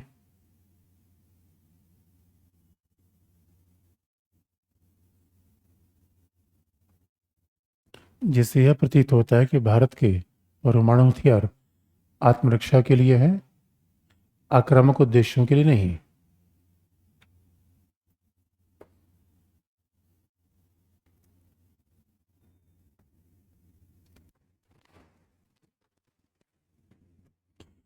आक्रामक उद्देश्यों के लिए नहीं। ये बात परमाणु नीति की होगी, लेकिन अगले टॉपिक आने से पहले पूरी कहानी मैं आपको पूरा कर दूं। अब कहानी ये थी, हम तो अलग अलग थे ही, वापस उधर चले आए, और तब तक हुआ क्या, अब हम अलग थलग पड़े थे, इधर उधर कर रहे थे, कुछ मामला घट नहीं रहा था। भला हो ओसामा बिन लादेन का। अब देखिए विश्व की परिस्थितियां बदलती कैसे हैं। अचानक 2001 में ओसामा बिन लादेन ने हिट कर दिया WTC। अटल बिहारी वाजपेयी प्रधानमंत्री थे, और जैसे WTC हिट हुआ, पहली बार अमेरिका को लगा कि आतंकवाद दुनिया की बहुत गंभीर समस्या है, जिसका सामना हम 1988 से कर रहे थे, हमारी बात नहीं सुन रहा था वो। और जैसे उधर अमेरिका पर WTC पे हमला हुआ, तुरंत अटल बिहारी वाजपेयी ने अमेरिकी राष्ट्रपति को फोन किया, कहा हमें बहुत दुख हुआ कि आपके ऊपर आतंकवादी हमला हुआ, आप बताइए हम कहाँ आपकी सहायता कर सकते हैं, जो चाहिए बताइए। अमेरिका को हम क्या सहायता देते हैं? बचनम किम दरिद्रम, याद रखना। और जैसे उसके बाद अमेरिका की पूरी पॉलिसी ही चेंज हो गई। अमेरिका दुनिया से परमाणु हथियार के प्रसार के बजाय उसकी नीति ही आतंकवाद के खिलाफ आ गई, और भारत का मौजे मौजा। 2001 के बाद अमेरिका ने भारत से लगाए जा रहे प्रतिबंध धीरे धीरे हटा दिए। ये टर्निंग पॉइंट था। उसके बाद ऐसा मामला है, जैसे चीन का राइज हुआ, चाइना के राइज होने से अमेरिका के डिफेंस एक्सपर्ट ने अमेरिका को सलाह दी कि आप लोग बहुत बड़ी गलती कर रहे हो, भारत लोकतांत्रिक है, उसको आपने अलग थलग कर रखा है, और चीन को पैम्पर कर रहे हो। चीन को मतलब आप फायदा दे रहे हो, और ये आपके लिए बहुत नुकसानदेह होगा। अमेरिका के बात समझ में आई। और तीसरा फैक्टर था उसे भारतीय डायस्पोरा। अमेरिका में रहने वाले डायस्पोरा इतने पावरफुल हो गए, अमेरिकी राष्ट्रपति के चुनाव को निर्धारित करने लगे। आज की डेट में अमेरिका में चले जाइए, जलेबी गोलगप्पा जो इंडिया में बिकता है वो सब कुछ वहां बिक रहा है। ये अपने आप में ऐतिहासिक है कि अमेरिका का राष्ट्रपति का चुनाव के बीच में बार बार इंडियन PM का नाम ले। इसलिए मेरे बच्चों, आज दुनिया बदल गई है, आज अपना टाइम आ गया है। कमाल की बात कर रहे हैं, ये सच है। ये भारत का जबरदस्त ट्रांसफॉर्मेशन हुआ है, और ये सच मायने में एक लोकतंत्र की सफलता भी है। बस हमें ध्यान ये देना चाहिए कि डिविजिव फोर्सेस को अंदर कंट्रोल करके रखें। अब पॉलिटिक्स में तो हमारे यहाँ पूरा विभाजनकारी नहीं चल रही है, अदरवाइज ये इंडिया की क्षमता है। क्या फिर से इंडिया का राइज है? जहां जहां इंडियन गए हैं तारे तोड़ दिए हैं मेरे बच्चों। इसका मतलब है अगर व्यवस्थाएं ठीक हों तो इंडियन में प्रतिभा अकूत है। और ये पर्सनली मैं इस बात को देखता हूं। आपको एक बात, बहुत बेसिक सी बात बता, कई बार आप इस चीज को ऑब्जर्व नहीं करते। मैं कई बार मुखर्जी नगर में टहलता हूँ, देख रहा हूं बच्चे पार्क में पढ़ रहे हैं।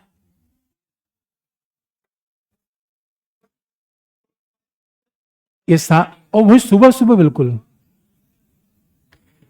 ये सामान्य घटना है असामान्य? दिल्ली में आकर, मेट्रो में आकर और पार्क में पढ़े। याद रखना मेरे बच्चों, ऐसे देश को कभी कोई पीछे नहीं कर सकता। हम प्रयागराज के बच्चे ऑनलाइन से जुड़े होंगे। एक बार मैं प्रयागराज में गया, वहां कंपनी गार्डन में गया, देखे बच्चे पढ़ रहे थे केवल बनियान और नीचे।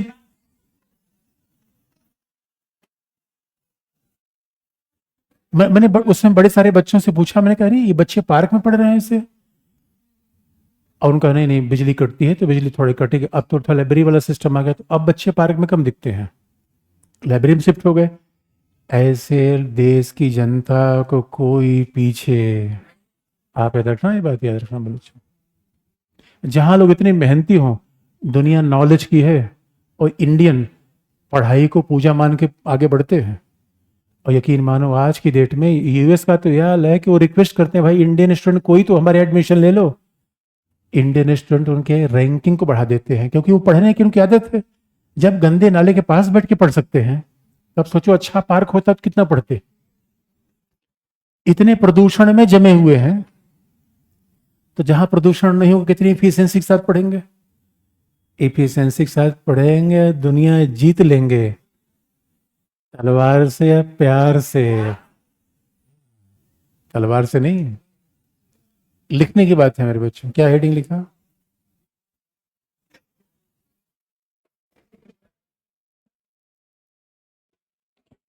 ये देखो, आपको लगता होगा मजाक कर रहा हूं। दुनिया के टॉप 100 एमएनसीज के सीईओ का नाम निकाल के देखिए। मैं फिर ये बात कर रही, आंकड़े में बता रहा हूं आपको। दुनिया के टॉप 100 एमएनसी के सीईओ का नाम लिखा के देखिए। उसमें अगर आपको 2/3 से ज्यादा इंडियन ना हो, तो बताइए मुझे, भाई दुनिया में एमएनसीज कंट्रोल कर रही है पूरी दुनिया को, उनकी सीईओ कौन है? दूसरा, ब्रिटेन का प्रधानमंत्री ऋषि सुनाक, गृह मंत्री Priti Patel, oh my god, London अपना, कनाडा, कनाडा सरकार में उतने सरदार मंत्री जितना हमारे यहाँ नहीं, कनाडा अपना। ऑस्ट्रेलिया लगभग अपना। अमेरिका में कमला हैरिस हार गई, लेकिन ऊषा वेंस, वाइस प्रेसिडेंट की वाइफ, भारतीय मूल की है, हमारी अंदर तक पहुंच है मेरे बच्चों। ये नया इंडिया है। अरे ये तो राजनेता हैं जो बिला वजह डिविजिव पॉलिटिक्स करते हैं, जाति धर्म। भारतीयों को बस पढ़ा दो मेरे बच्चों, एजुकेशन हेल्थ दे दो, देखो रॉकेट तरह आगे बढ़ेंगे। और अगली देखिए 21वीं शताब्दी अपनी ही तो है ये। लिखने की बात है, क्या लिखा आपने?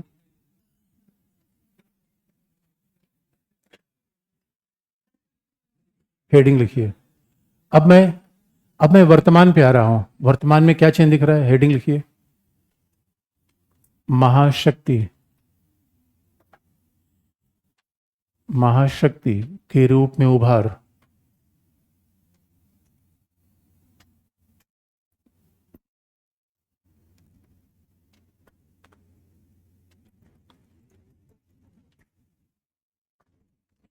महाशक्ति के रूप में उभार।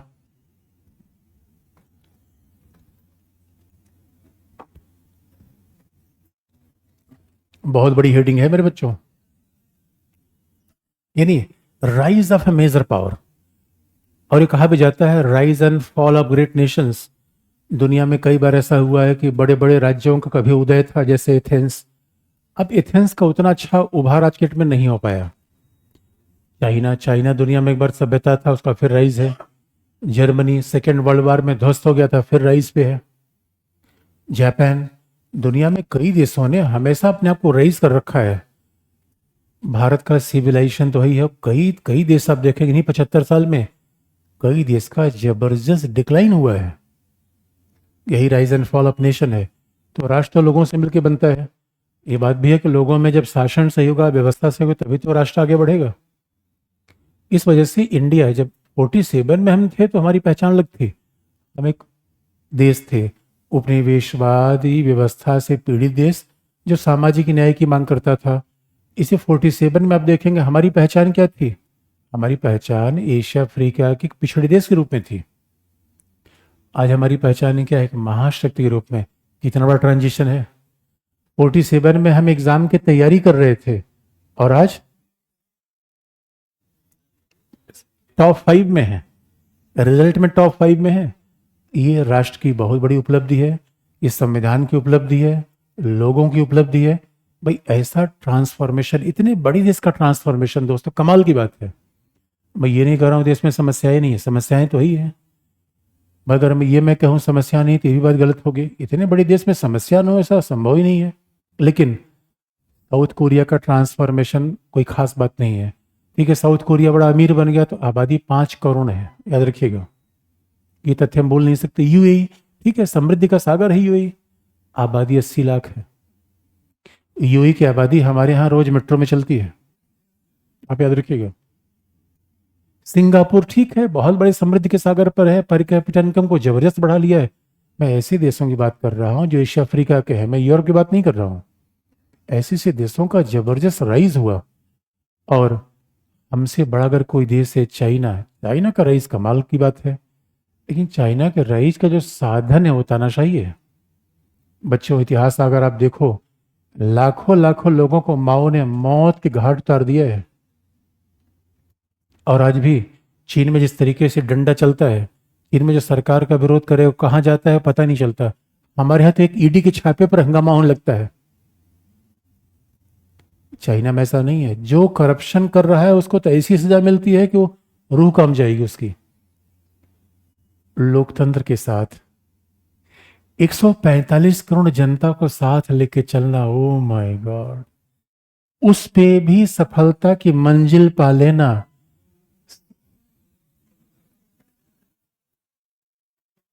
मेरे बच्चों, मानविकी विषय में शब्द पढ़ा जाता है, महसूस किया जाता है, महसूस किया जाता है। कितनी बड़ी बात है मेरे बच्चों, एक लाइन थोड़ी है। देश का ट्रांसफॉर्मेशन ये अपने आप में ऐतिहासिक है ये। और बड़ी इंटरेस्टिंग बात है, चाइना का शक्तिशाली उभार हुआ, चाइना से दुनिया डर रही है। और इंडिया का राइज हो रहा है, इंडिया से कोई डर नहीं रहा है, पाकिस्तान भी नहीं। यही समस्या है, क्योंकि हमने डराना कभी सीखा नहीं मेरे बच्चों। हम तो प्यार प्यार से ही बातचीत करने में, इसलिए थोड़ा सा अभी अभी थोड़ा ठांसना शुरू किया है हमने भी। भाई हमने कहा यार पावरफुल है तो जलवा दिखना चाहिए, ऐसे प्यार से बातें करते रहे तो हल्के से लेते हैं। अब गांव में जाकर अब सबसे भैया बाबू कहोगे, भैया बाबू कहोगे तो चढ़ाएगा। बस 2 ताचा एक आध को दे दो, पूरे गांव को मैसेज जाएगा ना भाई। एक बार मेरे बच्चों जाके गांव में बस 2-4 को चाटा मारो, हंगामा, झूठ मूठ का हंगामा कर, जलाकर राख कर दूंगा। कोई मोहल्ले में आपके सामने दोबारा जा बता देना, और जाके भैया चाचू दादू तो उंगली करते रहेंगे हमेशा, छोड़ेंगे नहीं फिर। इंडिया ने भी कुछ ऐसा कर दिया है। अब इतने भी शरीफ हम नहीं बनेंगे कि भाई हमारे ऊपर कोई आतंकवादी हमला करते रहे और हम ये करते रहे। क्यों कर रहे हो भाई, हमारे घर में क्यों घुस रहे हो? जो घर में घुसेगा उसे क्या करेंगे? दूसरे घर में घुसेंगे नहीं, लेकिन अपने घर में घुसने वालों को। इसलिए मेरे बच्चों, कुछ डिसीजन तो इतने शार्प लिए गए हैं। 370 पाकिस्तान पाकिस्तान अभी बार बार कहता था, पहली बार ऐसा हुआ है। अभी पाकिस्तान कह रहा था कश्मीर हमारा है, कश्मीर हमारा है। अब कह रहा है इंडिया पीओके भी ले लेगा। हमने कहा करेक्ट, ये बात होनी चाहिए। गांव के आदमी अगर आपकी जमीन पे कब्जा कर रहा हो, अब कहे 1 फीट मेरी जमीन है, तो आप कह देना पूरी जमीन मेरी है ये। उसके बाद बातचीत होगी ना। डिफेंसिव आप रहो या वो रहे, कमाल की बात है यार। हमने थोड़े सिद्धांत बदल रखे हैं, और आज की डेट में सीधी सी बात है, राष्ट्रीय हितों के साथ कोई समझौता जमता नहीं है, और उसमें बिल्कुल। और दूसरी बात देखिए, अब कई बार ऐसा होता है, अब पावरफुल आदमी बन गए, आप सेलेक्ट, देखिए ये राष्ट्र सामने, व्यक्ति सामने समस्या आती है। अब आप सेलेक्ट हो गए, लेकिन आपको लगता है भाई गांव में क्यों पावर दिखाए, वर्दी पहन क्यों जाए, सामान्य बच्चे की तरह टेम्पू से जाए तो चलो, फिर तो आपको लोग हल्के से ले लेंगे। जलवा दिखना मांगता है मेरे बच्चों। कभी कभी जाओ 2-4 सिपाही लेकर, डंडा बजवा दो एक बार, तब लोग समझ पाएंगे पावरफुल हो गए हो, या ऐसे समझ लेंगे। और जो काम 75 साल में नहीं हो पाया, वो कुछ काम इस सरकार ने किया है। बस इस सरकार से मेरी असहमति वही होती है जहां बिला वजह धर्म धर्म धर्म की बात करते हैं। अन्यथा ऐसे काम किए हैं दोस्तों जो हिल जाने वाले हैं। लोकतंत्र में तो कोई सोच ही नहीं सकता। 370 हटाना, हम ही ये बात पढ़ाते थे, लोकतंत्र के लिए बहुत जरूरी है। मैं ही पढ़ाता था। और हम क्या पढ़ाते थे, सबकी राय देखो, विचार विमर्श करो। बेकार के आईआर ये सब नहीं मानता। ये पॉलिटी उल्टी दुनिया नहीं चलती मेरे दोस्तों, कहने की चोचलेबाजी है सब। इसे एक ही बात है, एक बार ठांस दिया मामला खल्लास, नहीं तो ऐसे लेके चलते रहो। क्या डिसीजन किए गए हैं, कई बार दंग रहने वाले हैं। लिख लो क्या लिखा तुमने। महाशक्ति के पहला पॉइंट। और बस एक ही बात आपको बता दें, आप जानते हो अगर इस समय भारत में स्टेबल गवर्नमेंट रहे, इतने ज़्यादा भारतीय बाहर हैं और भारतीय पूरी दुनिया में असम, अमेरिका डिक्लाइन कर रहा है, यूरोप बूढ़ा हो गया है, रशिया में इन्वेस्टमेंट के चांस नहीं है, साउथ एशिया में श्रम महंगा हो गया है, बाकी देशों में स्टेबिलिटी नहीं है। आज की डेट में अगर इंडिया में स्टेबल गवर्नमेंट रहे तो आप याद रखो 5 साल में, 5 साल के भीतर चीन के बराबरी होंगे अगले 10 साल में।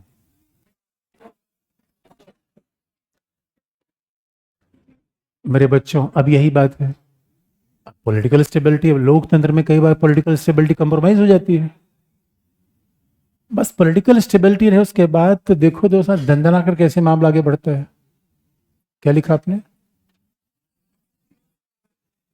हाँ, पहला पॉइंट।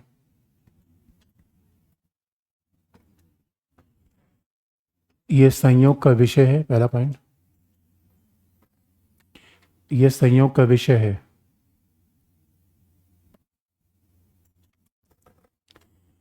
कि 1991 के बाद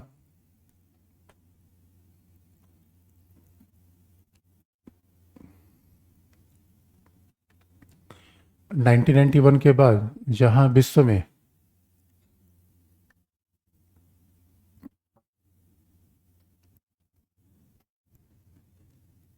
में व्यापक परिवर्तन हुए,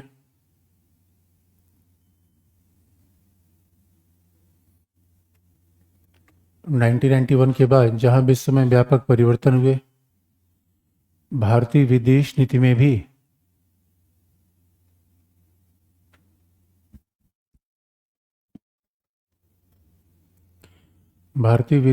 में भी अनेक बदलाव देखे गए।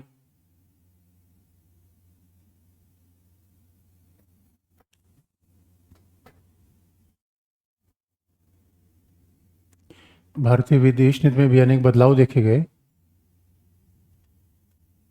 लेकिन 91 से मई 2014 के बीच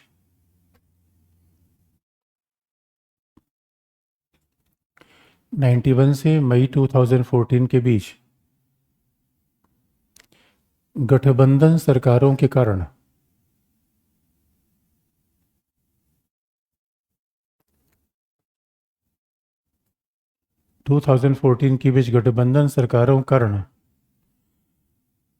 प्रभावी निर्णय नहीं लिए जा सके।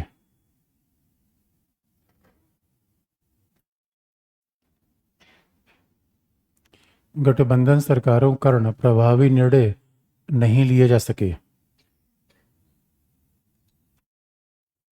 अगला पॉइंट, वर्ष 2014 में लगभग 30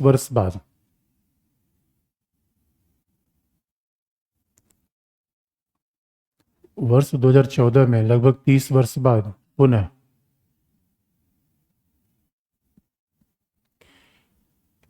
एक दल की स्थायी सरकार का निर्माण हुआ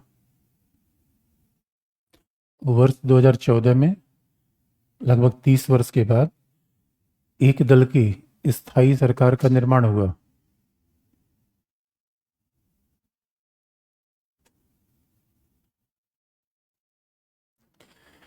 एक दल की स्थायी सरकार का निर्माण हुआ। परिणाम स्वरूप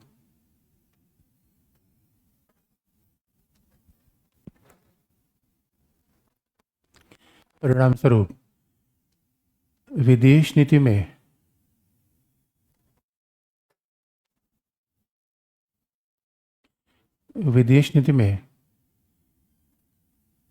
सुरक्षा को बेहतर करने हेतु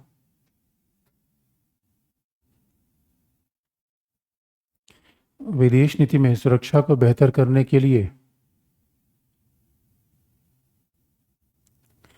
सामरिक संस्कृति को बढ़ावा दिया गया। विदेश नीति में सुरक्षा को बेहतर करने के लिए सामरिक संस्कृति स्ट्रेटजिक कल्चर को बढ़ावा दिया गया।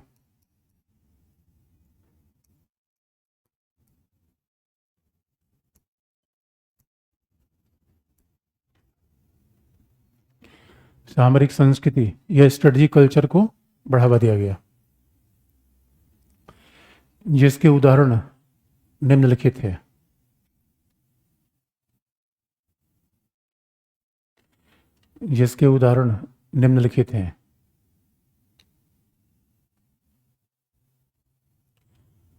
अच्छा, बात सिंपल सी देखें। सामरिक संस्कृति स्ट्रेटजिक कल्चर की बात जब भी हम करते हैं तो बड़ी सिंपल सी बात है कि अच्छा, आप में स्ट्रेटजिक कल्चर है कि नहीं। स्ट्रेटजिक कल्चर का मतलब है सुरक्षा को ध्यान रखना। स्ट्रेटजिक कल्चर का सीधा मतलब है ये आपको पता होना चाहिए कि हमारा दुश्मन कौन है। देखिए, बहुत सिंपल सी बात है। आपको पता होना चाहिए दुश्मन कौन है, हमारे सुरक्षा खतरे कितने हैं, उसके लिए हमारे पास निपटने के उपाय क्या है। स्ट्रेटजिक कल्चर का मतलब है कि आप रोमांटिक और नैतिक होकर दुनिया का सामना नहीं कर सकते, क्योंकि हमें आपकी नैतिकता में संदेह नहीं है, बशर्ते दुनिया की व्यवस्थाएं ऐसी हैं कि वो पावर से चलती हैं। इसलिए अगर आप सुरक्षा को नहीं बढ़ाएंगे तो प्रॉब्लम आएगी। अच्छा, कई बार हमारे यहाँ ऐसा हुआ। देखिए, हमारे यहाँ लोकतंत्र आया। लोकतंत्र में बड़ा दिलचस्प मामला ये है, पाकिस्तान में आप देखेंगे तो पाकिस्तान में स्ट्रेटजिक कल्चर कंपैरेटिवली बहुत बेहतर कंडीशन रही है वहाँ पे। हमारे यहाँ चूंकि डेमोक्रेसी आ गई तो देखिए, डेमोक्रेसी में सेपरेशन ऑफ पावर आ गया। और जहाँ जहाँ एशिया अफ्रीका में लोकतंत्र आया था, ज़्यादातर देशों में सेना ने लोकतंत्र को टेक ओवर कर लिया। और ये बात तो बाकायदा 1971 में अगर आपने मूवी देखी होगी, कौन सी मूवी आई थी जहाँ पे अभी 71 के वॉर को दिखाया था, मानिक शाह पर कौन सी मूवी थी, सैम बहादुर। सैम बहादुर में इस मूवी में बाकायदा इंदिरा गांधी ने ये सैम बहादुर से पूछा कि क्या पाकिस्तान जैसे हालत हमारे यहाँ तो नहीं होंगे। तो सैम बहादुर ने जवाब दिया कि नहीं, इंडिया की डेमोक्रेसी ऐसी नहीं है, आर्मी का पॉलिटिक्स में इंटरेस्ट नहीं है, हमारे यहाँ सेपरेशन है। फिर भी ऐसा लगता था कि सरकार के अंदर एक फियर था। इसलिए आप देखेंगे तीनों विंग की आर्मी अलग थी। अब अमेरिका में थिएटर कमांड है, अब तीनों विंग की आर्मी अलग अलग तो होनी चाहिए, एक साथ काम करनी चाहिए। हमारे यहाँ आप देखो, आज़ादी से लेकर बाद तक कंडीशन बदलती चली गई। भाई, चाइना खतरा आ गया, पाकिस्तान खतरा आ गया, लेकिन आपने सेना कैसा मैनेजमेंट कर रखा था। 3 अलग अलग विंग की कमान इसलिए रखी गई थी कि शायद ये डर था कि अगर तीनों यूनिफाइड कमांड हो जाएगी तो सेना बहुत पावरफुल होगी। सेना पावरफुल होगी तो लोकतंत्र को पीछे कर सकती है। तो सवाल ये है, जब देश रहेगा तब तो लोकतंत्र रहेगा। तो अगर चाइना पाकिस्तान ही पीछे कर देंगे फिर लोकतंत्र का मजा लीजिए। इस वजह से 90 के बाद खासतौर पे कारगिल अतिक्रमण जब हुआ था, उसमें बड़ी क्लासिकल घटना हुई। कारगिल युद्ध के दौरान हमारे एयरक्राफ्ट ने हमारी इन्फेंट्री पर बम गिरा दिया। हमारी एयरफोर्स ने हमारी इन्फेंट्री, मतलब जो जमीन पर लड़ती है पैदल सेना, हमारी एयरफोर्स ने हमारी इन्फेंट्री पर बम गिरा दिया। इसका मतलब है दोनों के बीच कोई कोऑर्डिनेशन ही नहीं था, क्योंकि हमारे यहाँ जो 3 अलग अलग कमांड बनी, तीनों का संचालन दिल्ली में 3 हेडक्वार्टर है, एयरफोर्स का संचालन कोई और कर रहा है। इन्फेंट्री आर्मी का विंग है, आर्मी का संचालन कोई और कर रहा है। इससे भी बड़ी आप दिलचस्प बात देखेंगे, राफेल राफेल हमारे यहाँ आर्मी ने भी खरीदा, नेवी ने खरीदा, एयरफोर्स ने खरीदा। अब सवाल है, एक अजीब सी बात है भाई, अगर आपको राफेल नेवी के लिए खरीदना है तो नेवी बार्गेन करेगी, नेवी अपनी बात करेगी। एक अजीब सी बात नहीं लगती? अरे भाई, इंडिया का राफेल खरीदना है तो क्या नेवी, क्या आर्मी, क्या एयरफोर्स, तीनों का ज्वाइंट बात होनी चाहिए। तीसरा एग्जाम्पल आप देखिए, जहां किसी आप शहर में जहां आसपास आप रहते होंगे वहां डिफेंस कैंटोनमेंट जरूर होगा। तो जहां एयरफोर्स का स्टेशन होता है वहां आर्मी नहीं रहती। अब अगर किसी भी शहर में, जहां पे जैसे प्रयागराज में आप देखेंगे, प्रयागराज में एयरफोर्स का सेंट्रल कमांड है, लेकिन जहां अब सेंट्रल कमांड एयरफोर्स का है लेकिन आर्मी का सेंट्रल कमांड लखनऊ में है। एक अजीब सी बात है। ऐसा क्यों न किया जाए कि आर्मी एयरफोर्स, क्योंकि यहाँ नेवी तो होती नहीं, नेवी कोस्टल एरिया में होती है, एक ही विंग की दो यूनिट अलग अलग रह रही है। अब कोलकाता में ईस्टर्न कमांड की जो आर्मी है वो कोलकाता बेस है, नेवी है उसका शिलोंग बेस है। तो कभी आपको अगर मोबिलाइज करना पड़ेगा, आप जरा सोच के देखिए, 3 विंग की आर्मी है, तीनों को अलग अलग इंस्ट्रक्शन हो रहे हैं, पहला लड़ना तो साथ ही आपको पड़ेगा। ओसामा बिन लादेन के खिलाफ अमेरिका की नेवी ने ऑपरेशन किया था, जिसको असिस्ट कर रही थी एयरफोर्स और आर्मी। 9 सील कमांडो नेवी के थे। अब इसी कंडीशन में आप देखोगे प्रशिक्षण तीनों के अलग अलग हैं, हथियारों की खरीद अलग अलग है। इस बात को इंटीग्रेशन करने के लिए कारगिल युद्ध के बाद ही कहा जाने लगा कि भाई देखो, अब हमारे पास तीनों विंग की सेनाओं का इंटीग्रेशन होना चाहिए। और एक हमारे यहाँ फॉरेन पॉलिसी में और बात बार बार आती है हमारे पास। अब देखिए, हमारे यहाँ ब्यूरोक्रेसी का प्रभाव देखिए, आईएएस ऑफिसर बॉस क्यों माना जाता है? मिनिस्ट्री ऑफ डिफेंस, रक्षा मंत्रालय जो सारे सेना अधिकारियों को कंट्रोल करती है, जनरल कर्नल सब सब कंट्रोल करती है, उस रक्षा मंत्रालय का सचिव होता है आईएएस। अदर सोच के देखिए, रक्षा मंत्रालय के लोग लिख रहे हैं कि भाई हमें ये चाहिए, ये चाहिए। अब आईएएस उस पर ध्यान ही नहीं देता। और आईएएस, आप याद रखिए, हमेशा मानता है सुपीरियर है।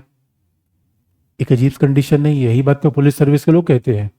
पुलिस सर्विस के लोग कहते हैं भाई, गृह गृह सचिव का हेड है आईएएस, गृह मंत्रालय कंट्रोल करती है आईपीएस को। तो गृह मंत्रालय में आईपीएस का कोई रिप्रेजेंटेशन ही नहीं है, तो हमारे लिए कोई फेवरेबल बात कहीं बनी नहीं पाती। यहाँ तक कि हमारे यहाँ तो विदेश मंत्रालय का भी सचिव होता था आईएएस। आईएफएस ने बड़े संघर्ष के बाद ये पद छीना। आज की डेट में विदेश सचिव होता है आईएफएस, पहले ऐसा नहीं होता था। ये हमारे यहाँ आईएएस का होल्ड था। आईएएस अपने पावर को कभी डिसेंट्रलाइज नहीं करना चाहता। तो अब सवाल कई आए, एक तो आपका किसी भी तरीके से डिफेंस का, आपके डिफेंस मिनिस्ट्री में रिप्रेजेंटेशन नहीं है। भाई डिफेंस की बात मंत्रालय तक कौन पहुंचाएगा? यहाँ तो सारे मंत्रालय में लोग निर्णय वो ले रहे हैं जो कि ब्यूरोक्रेसी में सिविल सर्वेंट है, और सिविल सर्वेंट दिल्ली में बैठे हुए, उन्हें क्या पता कारगिल की पहाड़ियाँ कैसी हैं, उत्तराखंड हिमाचल में क्या समस्या आ रही है। तो जब बजट बना के देते हैं तो यहाँ लोग डाइल्यूट कर देते हैं, खत्म कर देते हैं। तो हमारे यहाँ कई लेवल पे सामंजस्य की आवश्यकता पड़ रही थी, आर्मी और सिविलियन के बीच में, आर्मी के 3 विंग के बीच में। इस सरकार ने ये साहस किया और इस बात को खत्म किया। इसका मतलब है आने वाले समय में भारत की सेनाओं का इंटीग्रेशन लगभग बहुत नजदीक है। इसी को हम क्या कहते हैं? आगे लिख लीजिए, क्या लिखा आपने?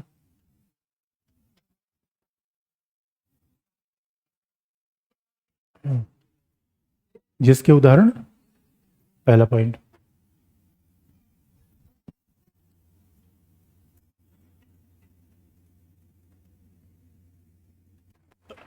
रक्षा मंत्रालय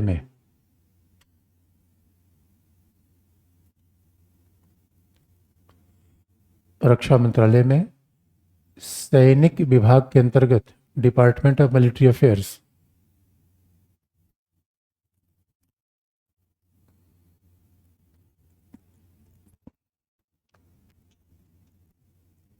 रक्षा मंत्रालय में सैनिक विभाग के अंतर्गत सीडीएस की नियुक्ति की गई। सीडीएस,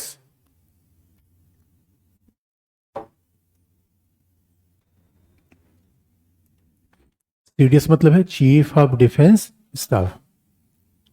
सीडीएस की नियुक्ति की गई, जिसके द्वारा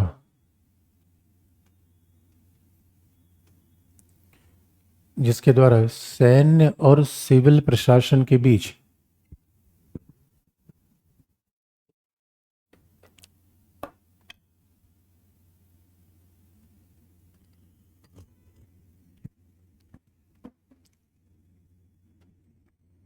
सैन्य और सिविल प्रशासन के बीच बेहतर समन्वय और सामंजस्य स्थापित किया जाएगा।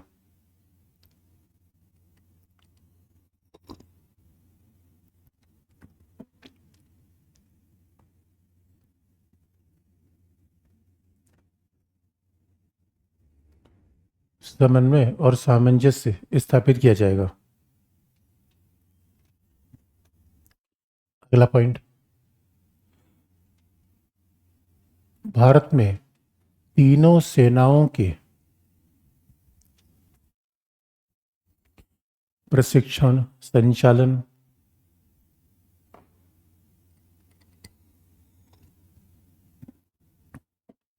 भारत में तीनों सेनाओं के प्रशिक्षण, संचालन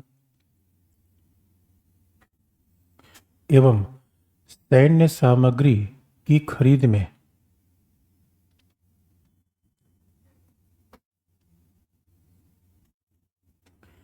प्रशिक्षण, संचालन और सैन्य सामग्री की खरीद में एकीकरण के लिए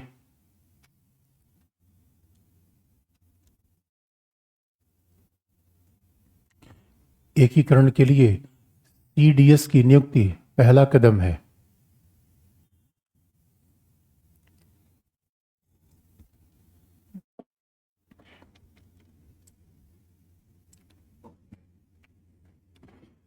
एकीकरण के लिए सीडीएस की नियुक्ति पहला कदम है। अगला पॉइंट, इसके अंतर्गत भारत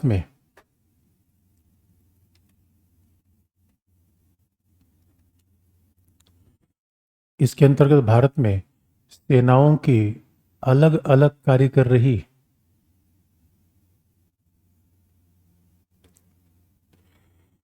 इसके अंतर्गत सेनाओं की अलग अलग कार्य कर रही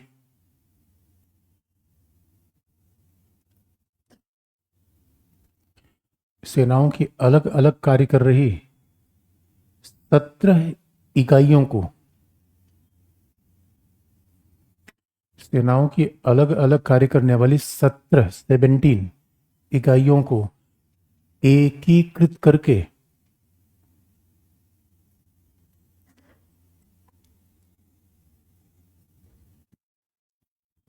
एकीकृत करके 3 या 4 भागों में विभाजित किया जाएगा।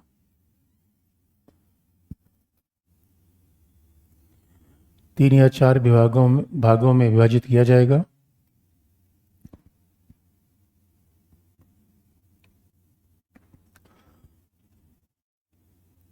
जिससे सुरक्षा को प्रभावी बनाया जा सके।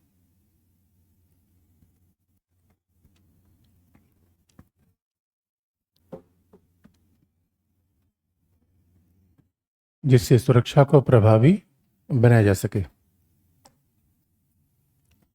ये सामरिक संस्कृत का पहला बहुत स्टेप है, सीडीएस, और तीनों सेनाओं का एकीकृत कमांड कहलाता है, थिएटर कमांड। जैसे अंडमान निकोबार आइलैंड में है, तो तीनों सेनाओं का अब कमांड होगा, बजाय कि कहीं पे डिफेंस, कहीं एयरफोर्स का है, कहीं आर्मी का है, कहीं नेवी का है, एक ही कैंपस में तीनों सेनाओं के कमांडिंग होनी चाहिए, प्रशिक्षण होना चाहिए, हथियारों खरीदारी होनी चाहिए, जिससे बाकायदा हम भारतीय सेना को प्रभावशाली बना सके। जैसे अमेरिका और चाइना की सेनाएं हैं। क्या लिखा आपने? लिखा क्योंकि अमेरिका,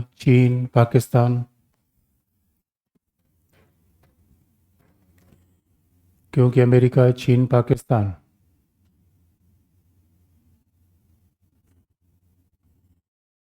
अमेरिका, चीन और पाकिस्तान में पहले से यह एकीकरण बना हुआ है। अमेरिका, चीन और पाकिस्तान में पहले से ही यह एकीकरण बना हुआ है।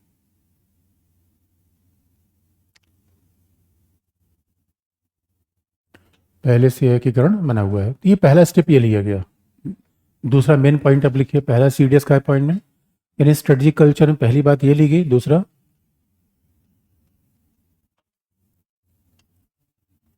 पॉइंट,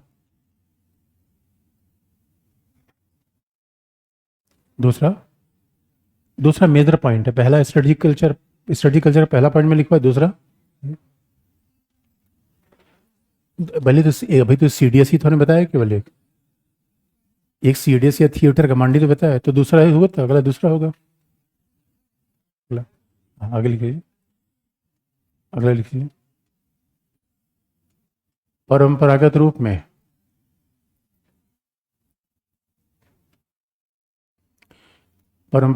में भारत ने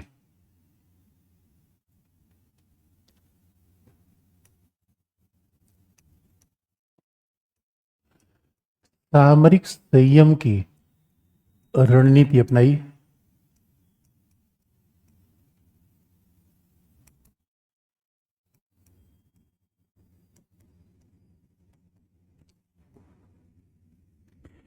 परंपरागत रूप में भारत ने सामरिक संयम की रणनीति अपनाई,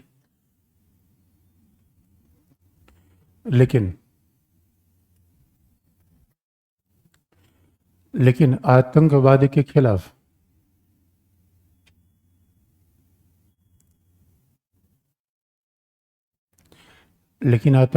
खिलाफ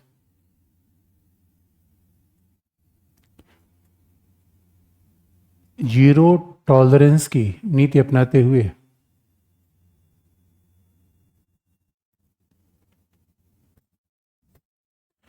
आतंकवाद के खिलाफ जीरो टॉलरेंस की नीति अपनाते हुए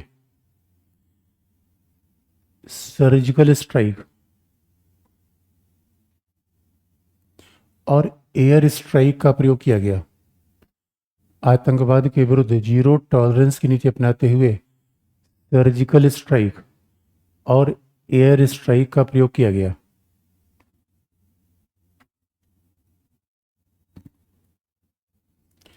सर्जिकल स्ट्राइक और एयर स्ट्राइक का प्रयोग किया गया। मतलब आप इसे ये मान लीजिए कि 1971 के बाद पहली बार हमने इंटरनेशनल बॉर्डर क्रॉस किया। कारगिल संघर्ष में हमने इंटरनेशनल बॉर्डर क्रॉस नहीं किया था। कारगिल संघर्ष में हमने एयरफोर्स का प्रयोग किया, अपनी जमीन हमने खाली करवा ली, जो पाकिस्तान ने कब्जा किया था वो तो हमने खाली करवा लिया, लेकिन हमने इंटरनेशनल लाइन पार नहीं की। लेकिन सर्जिकल स्ट्राइक के दौरान में पहली बार 2014 के बाद ये सब काम किए गए, जिससे पड़ोसी देश में बिल्कुल मैसेज क्लियर हो कि भारत आतंकवाद के प्रति समझौता करने वाला नहीं है। तो यहाँ पे बिल्कुल क्लियर कट पॉलिसी थी कि हमने सामरिक संस्कृति को महत्व दिया कि कोई भारत पर हमला करेगा तो उसका जवाबी चीज़ें मिलेगी, और जो चीज़ हम लिख नहीं सकते जरा सोच के देखिए। सरकार के सबसे खतरनाक आदमी जो पर्दे के पीछे काम करने वाले हैं, जानते कौन है? अजीत डोभाल। और पाकिस्तान में कई लोग धड़ाधड़ चले गए। पाकिस्तान में कई लोग जो गए, कमाल की बात है। अब हमारे खिलाफ कोई इस तरीके से आक्रामक कार्रवाई करेगा तो वो रहेगा? भाई इतने बड़े देश होने क्या मतलब है? इसलिए दोस्तों अब हमने तय किया कि कहीं कहीं पावर दिखना चाहिए और दुश्मन में आपके प्रति डर होना चाहिए। ये पता चला दुश्मन तो आपको हल्के में हमेशा लिया जा रहा है कि इसको कुछ भी कर देंगे, कुछ बोलेगा नहीं, हमेशा खोदे जा रहा है पीछे से, और आप मुझको आगे डाल दे रहे हैं, तो बंद थोड़ी होगा कभी वो। अगली बात है, अगला पॉइंट है,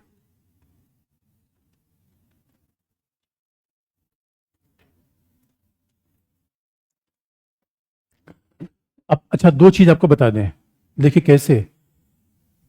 दो तीन चीजें अगर आप देखेंगे, भारत का लोकतंत्र ठीक है, आगे बढ़ा, कहाँ कहाँ चीजें गड़बड़ हो गई, कहाँ कहाँ शायद हम हिस्टोरिकल गलती कर गए। अब फॉरेन पॉलिसी में इसलिए किसी सरकार को ब्लेम करना नहीं होता, न हम किसी सरकार की बात करेंगे, न श्रेय किसी सरकार विशेष को नहीं जाता, गलतियां भी किसी सरकार विशेष को नहीं जाती, इसलिए हमने सरकार वाली बात नहीं कही। हमने ये नहीं कहा कि भी इस विदेश मंत्री ने किया, इस प्रधानमंत्री ने किया। मामला ये था 75 साल बाद हम गरीबी नहीं दूर कर पाए, इसका मतलब पॉलिटिक्स में तो हंगामा ही तो हुआ ही है। आज भी वही काम करे जा रहे हैं, जिस तरीके से खटाखट पटापट चल रहा है सब जगह, तो उससे गरीबी दूर बिल्कुल नहीं होगी। ये तो हम नया बोझ पैदा कर रहे हैं। लेकिन अब सवाल है कि लोकतंत्र में से कोर्स करेक्शन कौन करे? जो करेगा वो चुनाव हारेगा, और हर नेता यही सोच रहा है, भाई 5 साल से हमें मतलब है। दूसरी बात आप देखेंगे, दूसरा, 75 साल में हम है तो महाशक्ति, इतनी बड़ी इकोनॉमी के साथ दुनिया में भारत हथियार का सबसे बड़ा आयातक है। ये एडजेक्टिव खराब है। आप समझ सकते हैं आज की डेट में 90 के बाद हमें कितनी कठिनाइयां उठानी पड़ी। रसिया के हथियार मिल नहीं पाए, अमेरिका हथियार देने को तैयार नहीं था। तो आप समझ सकते हैं कि इस दौर में, यानी 91 से लेकर 2001, ये फासला ऐसा था। अमेरिका के हथियार हमें मिलने शुरू हुए 2001 के बाद से, टेक्निकली 2004 के बाद से। इसलिए 91 के बाद अचानक हम इसराइल की तरफ झुके। 91 के बाद इसराइल, जरा आप सोच के देखिए, कारगिल संघर्ष में इसराइल अगर हमें हथियार न देता तो कारगिल संघर्ष में भारत उलझ जाता। छोटी सी घटना थी। इसलिए मेरे बच्चों, जरा सोच के देखो, 70 साल से आप अपनी डिफेंस इंडस्ट्री नहीं बढ़ा पाए, और यहाँ पर देखो कैसी चीज चेंज हो जाती है। हमने ये सोचा था कि भाई हथियार बनाना, हथियार के दौड़ करना, ये लोकतंत्र के लिए ठीक नहीं है, ऐसा नहीं करना चाहिए।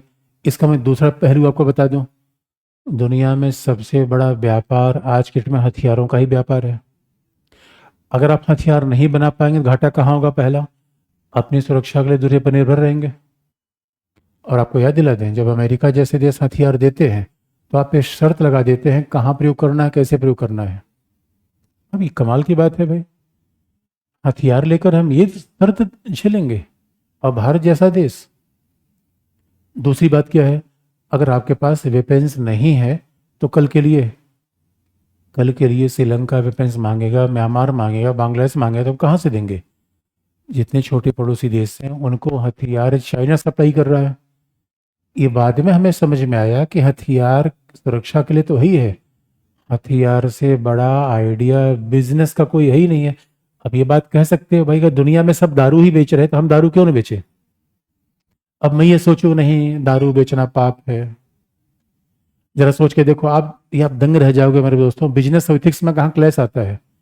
आप कहोगे गुटखा नहीं बेचना चाहिए, नैतिकता में यही पढ़ते हैं। इसलिए मैं अपने बच्चों को सिखाना चाहता हूं।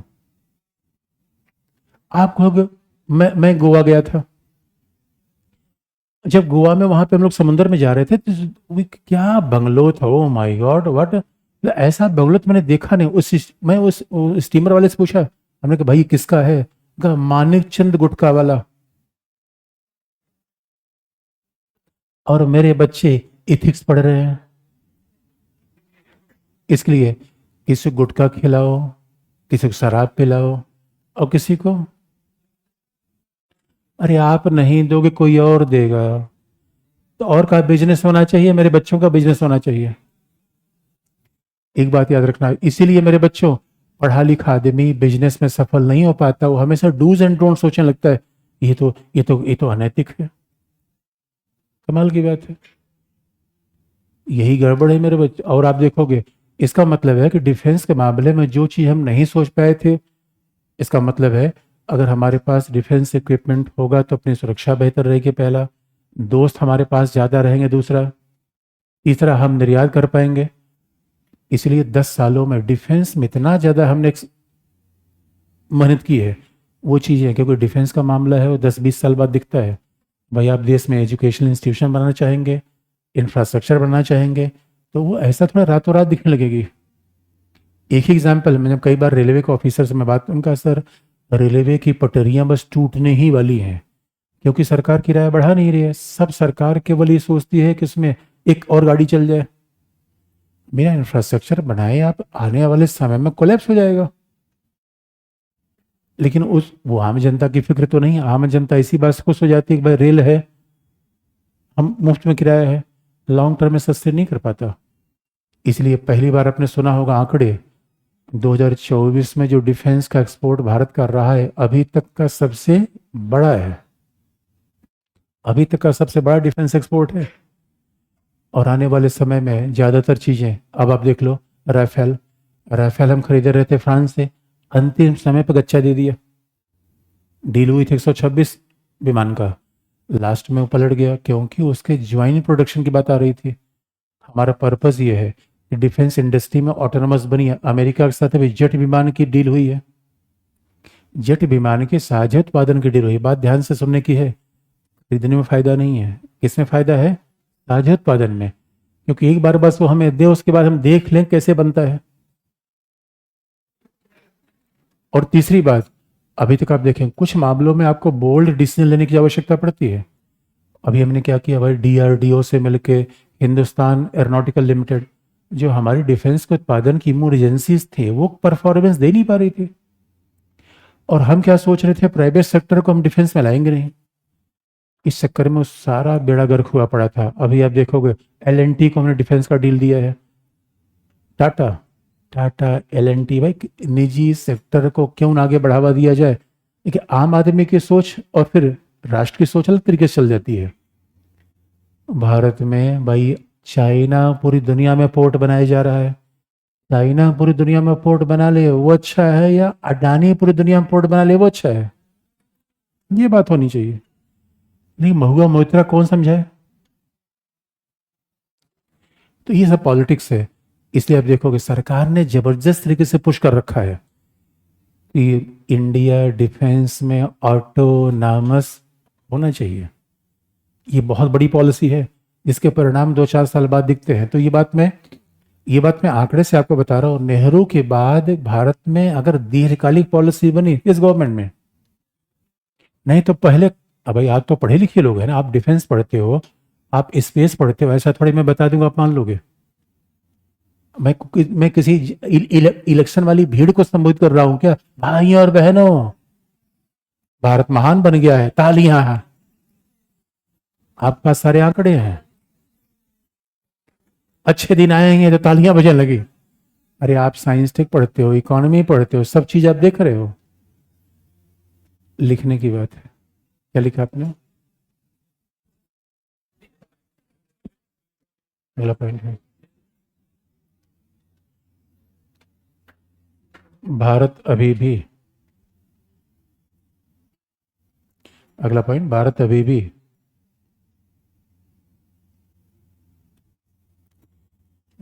भी रक्षा सामग्री का सबसे बड़ा आयातक बना हुआ है।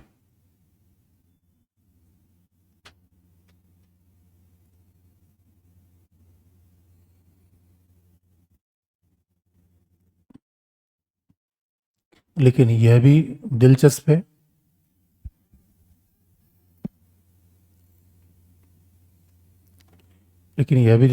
कि वर्ष 2024 में,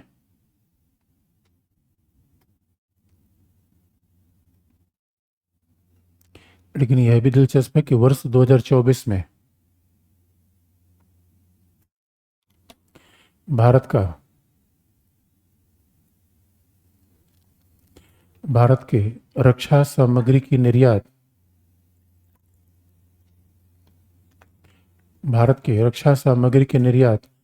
अभी तक के इतिहास की सर्वाधिक है।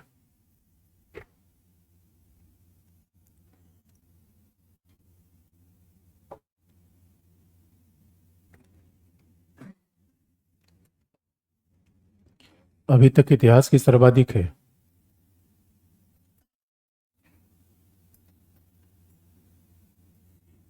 इसीलिए आईएनएस विराट, तेजस, अच्छा आईएनएस विराट तो भारत ही बना रहा है, नाम सुना है कि नहीं आपने? आईएनएस विराट, तेजस,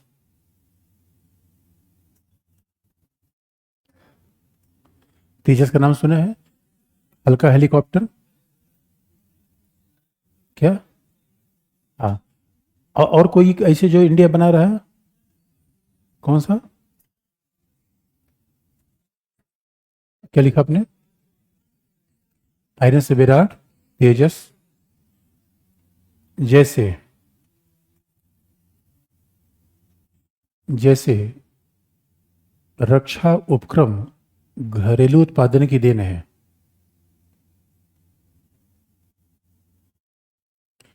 जैसे रक्षा उपक्रम घरेलू उत्पादन की देन है।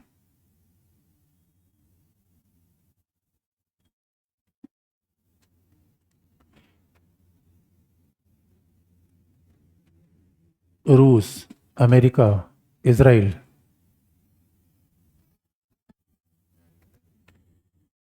रूस अमेरिका इजराइल के साथ साझे उत्पादन के समझौतों को बढ़ाकर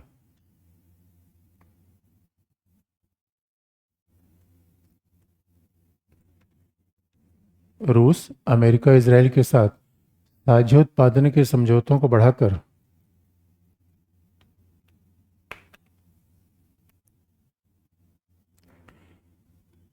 रक्षा क्षेत्र में आत्मनिर्भरता की नीति अपनाई जा रही है।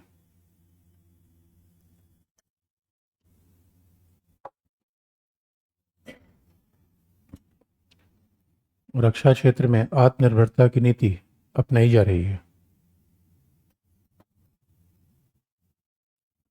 जो एक महाशक्ति के लिए आवश्यक है। जो एक महाशक्ति के लिए आवश्यक है।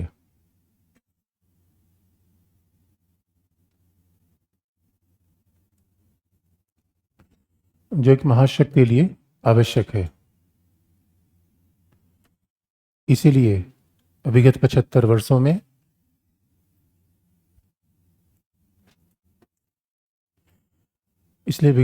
वर्षों में भारत की पहचान में एक बड़ा परिवर्तन हुआ है।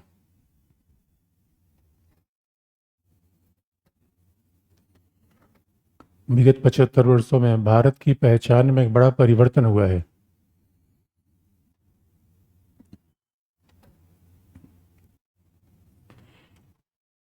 क्योंकि एक उपनिवेशवादी राज्य से महाशक्ति का सफर तय किया गया है।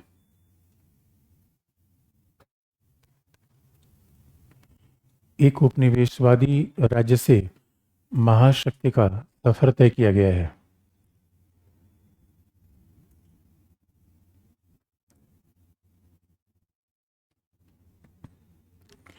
एक उपनिवेशवादी राज्य से महाशक्ति का सफर तय किया गया है। हेडिंग चेंज करिए, अगला हेडिंग है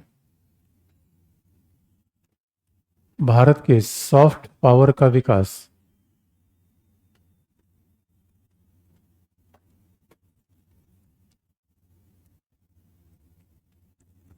भारत के सॉफ्ट पावर का विकास।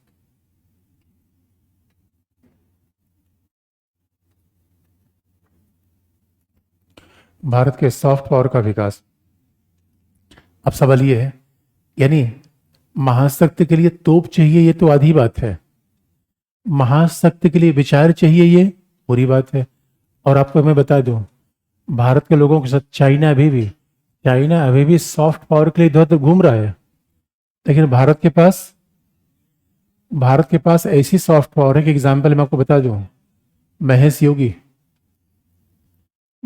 योगी जब अमेरिका में थे, उनका प्रभाव इतना ज्यादा बढ़ गया, स्पिरिचुअल गुरु थे, उनका प्रभाव इतना ज्यादा बढ़ गया कि CIA ने यह रिपोर्ट किया कि महेश योगी को अमेरिका से निकाला जाए, क्योंकि अमेरिका के नेता सैनिक सब महेश योगी के फॉलोअर हैं और महेश योगी KGB के एजेंट हो सकते हैं। पहली बात। दूसरा, कभी आप ऋषिकेश में जाइएगा, 84 कुटिया एक जगह है, जस्ट ऋषिकेश के एंट्री करते थोड़े से पहले। क्या भव्य जगह बना हुआ है, और बनाया था महेश योगी ने, फिर उन्हीं का नाम है। महेश योगी ने उस समय जो अमेरिका का सबसे बड़ा म्यूजिकल ग्रुप था, जो सबसे वर्ल्ड फेमस था, बीटल्स ग्रुप, वो उस ग्रुप के लोग वहां पे आए थे। ये हमारे पास सॉफ्ट पावर है मेरे बच्चों। आज दुनिया में कोई भी योगा का नाम लेता है, एक ही देश का नाम आता है, भारत। बाकी बातें कुछ पूछना है?